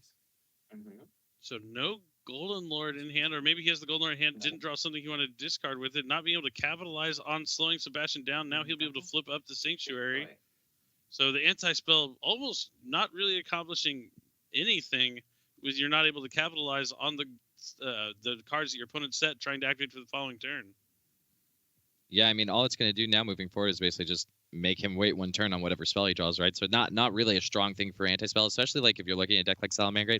Sure, you have cards like Cyanide Mining, right? Twin Twisters is one that's something coming out of the side deck. Maybe it stops some of those, but it's not a deck that does this super high impact spell thing, right? It's not like something like let me just try to think of an example, like the Dogmatic Invoke deck that just heavily relies on all of its spell cards. Yeah, or Shadal, for example. Yeah, that is exactly true. And it looks like he did have that Signet Mining facing down the anti-spell, but was able to set it and discard Sea Archiver, which is one of the best discards, as it will be coming back to the field. Oh, and Foxy's a great way to deal with cards like Anti-Spell Fragrance as well. Well, we find Circle, luckily, as the third card. Also reveals a Lancia and another copy of Sea Archiver. So now Fernando is aware that Sebastian likely has access to Artifact Lancia. That just might be him trying to get rid of some cards that are, much worse than Lancia and just putting in something that might be able to do anything in the matchup. But it looks like he's going to go ahead and special summon the Salamander Gazelle, trigger the Sea Archiver. He's going to be able to send another Salamander card down, which is Roar. Give him some spell speed 3 negation if he can grab it back. As you mentioned, Smarsh Daily is a rank 3 with 2 level 3s on the field. He's going to be able to summon it and see if that prompts any sort of response for Fernando. But Sebastian in the driver's seat here in Game 3 with his Salamander deck.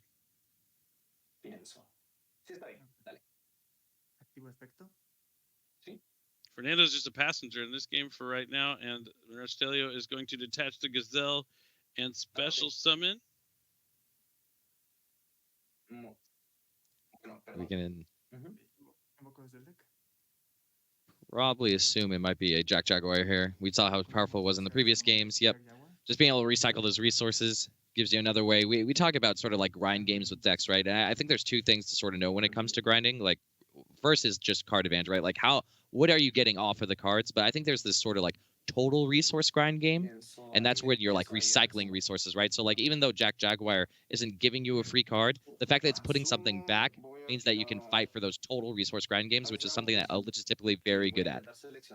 Yeah, but this is huge right here. This is a good Ice Dragon Prison. After probably seeing how good Jack Jaguar was in the previous game, I'd imagine he'd go. It looks like he is going to go after the Salamangreat Gazelle, special summoning Gazelle, and then banishing the Sunlight Wolf, and decides to leave the Jack Jaguar in the graveyard. Yeah, definitely an interesting choice right there, right? Because there's only like one copy of Gazelle, and you know that's a powerhouse card. But because he has so much of the engine online already, I'm surprised the same way they didn't go for Jack Jaguar. Oh, but Sebastian neglecting to remember the anti-spell fragrance. We saw him take that Salamangreat Circle off the Foxy earlier. Yeah, when he took it so fast, I was like, oh, he must have a way. He's planning on getting rid of this anti-spell, right? But no, maybe just kind of forgetting about it because, you know, the Sanctuary's face up. It didn't really like affect anything beyond the turn. Sometimes, especially, you want to make sure you just always check your opponent's side of the field for what they got when you're making a decision. Yeah, it was actually the only Salamangreat card he revealed, though, if I recall correctly. I think it was like Lancius the Archiver, so I think he grabbed it quickly. It was like, oh, yes, I hit a Salamangreat card on my third one. Like, just excited. I would have been just as excited. But, yeah, so it looks like we have a set card, maybe two, I believe, from Sebastian's side. We know one of those is Salamangreat Circle.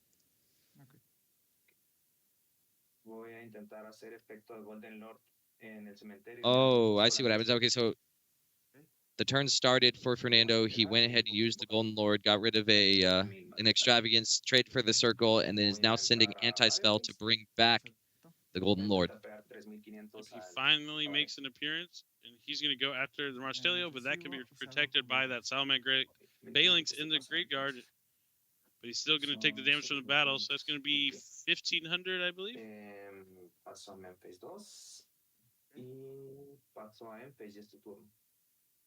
Mi turno. ¿Cómo? No recuerdo si bajar. Así que... sí, dale. ¿Así nomás? Sí.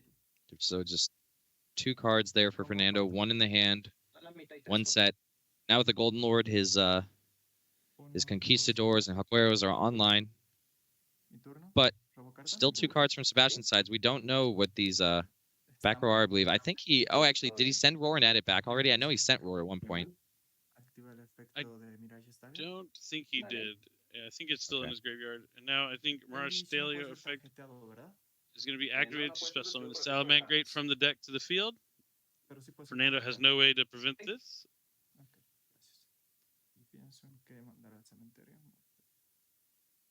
Invoco a Salamangreat Spinny. Goes to Salamangreat Spinny.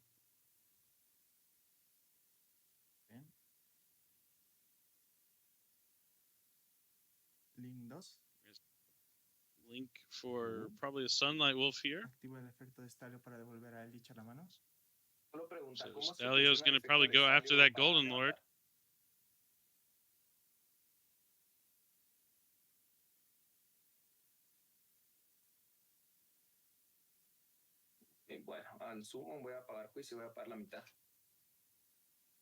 Ooh, the final set card there for Fernando. Solemn Judgment.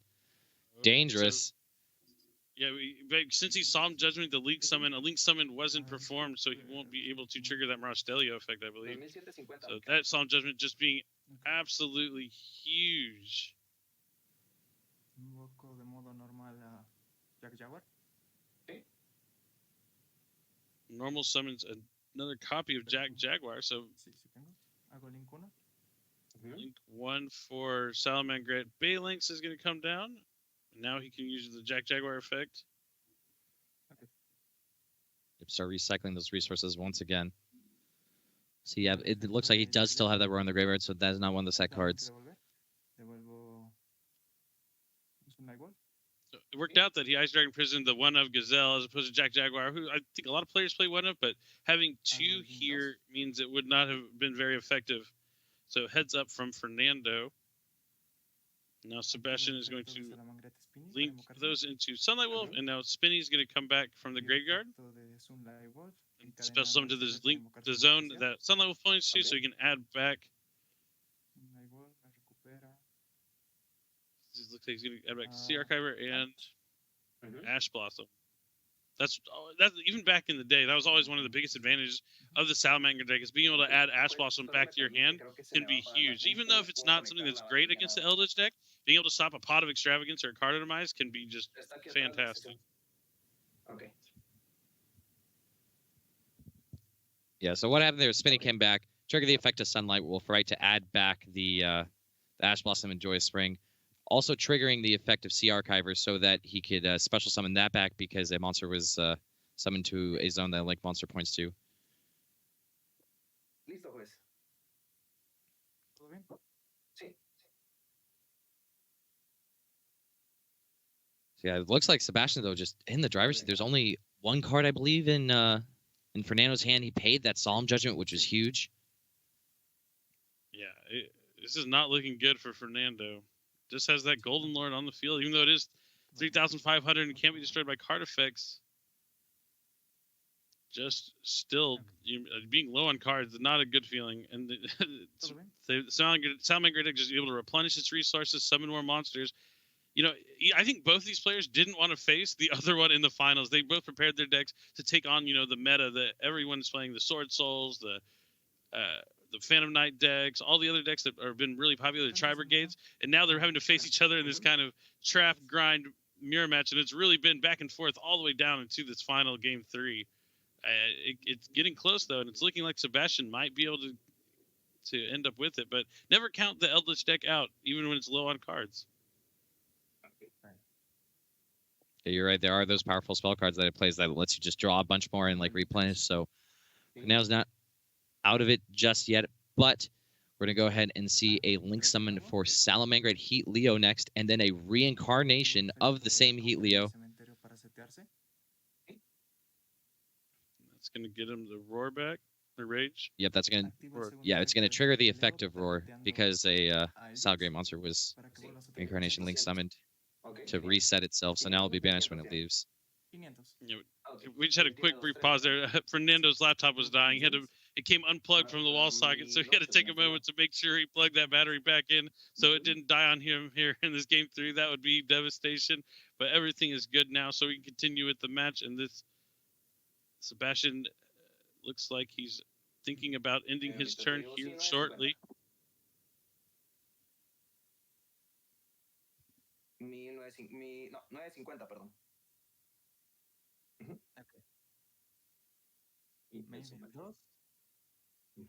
Attacks over the Golden Lord. It makes sure they get the damage right, and that's going to be it. He does have Ash Blossom in hand still, so plenty of things to do during his opponent's turn. Fernando low on cards, low on life points, but still has hope.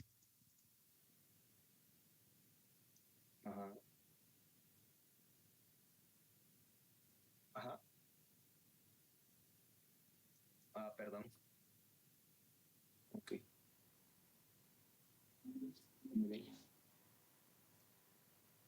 Entonces, no sé. Voy a intentarlo por turno. Now face, stand by face, y then face. Acepto. So Fernando draws, moves through his phases, just 2 cards in hand. Staring down a 3 Vakro and a Heat Leo on Sebastian's side. Sebastian, you can tell nerves getting him a little bit. He's like, oh, what are those 2 cards? Set one to probably try and use the Golden Lord's effect from the graveyard. Did send a Golden Land, so he'll be able to at least get an Eldlixir.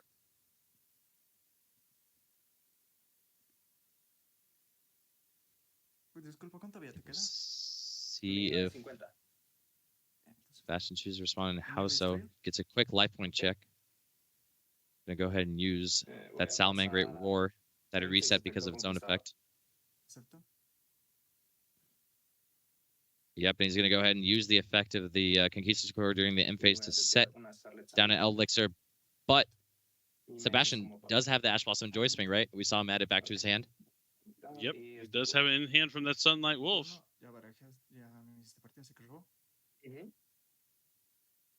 Just not much from here for Fernando. Sebastian perhaps moments away from finding a way to win this. If he has a way to stop that Elixir, you mentioned that Ash Blossom is the perfect answer. Yeah, he's going to force it right here, too. He's going to shuffle back the Heat Leo to get Jack Jaguar on the field. He can then reincarnation, if you want to, the Heat Leo for another Heat Leo to shuffle it back. But he's just going to field the monsters and go straight to battle because he knows it's there. He's going to use Ash Blossom Joy Spring. Only a Gamma here would stop it, and that's it from Fernando. Sebastian takes down the Latin American Yu-Gi-Oh! TCG Remote Duel Invitational with Salamangreat. Call me Sala Surprise. But congratulations, Sebastian, our winner. Yeah, no, incredible just sequencing from him. We saw him, it just showed, mastery of the strategy. Also, one big reason to be playing these rogue strategies, we maybe saw it in these games where Fernando prioritized banishing the Gazelle because, if you look at it just like on paper, oh yeah, this is the limited card, this is the really strong one, it special summons itself, it gets more cards down to the graveyard, so why wouldn't I get rid of it? But really, like, the Jack Jaguar was the integral card to that matchup where we talk about, like total resource grind games and things like that. And yeah, big win for Sebastian here.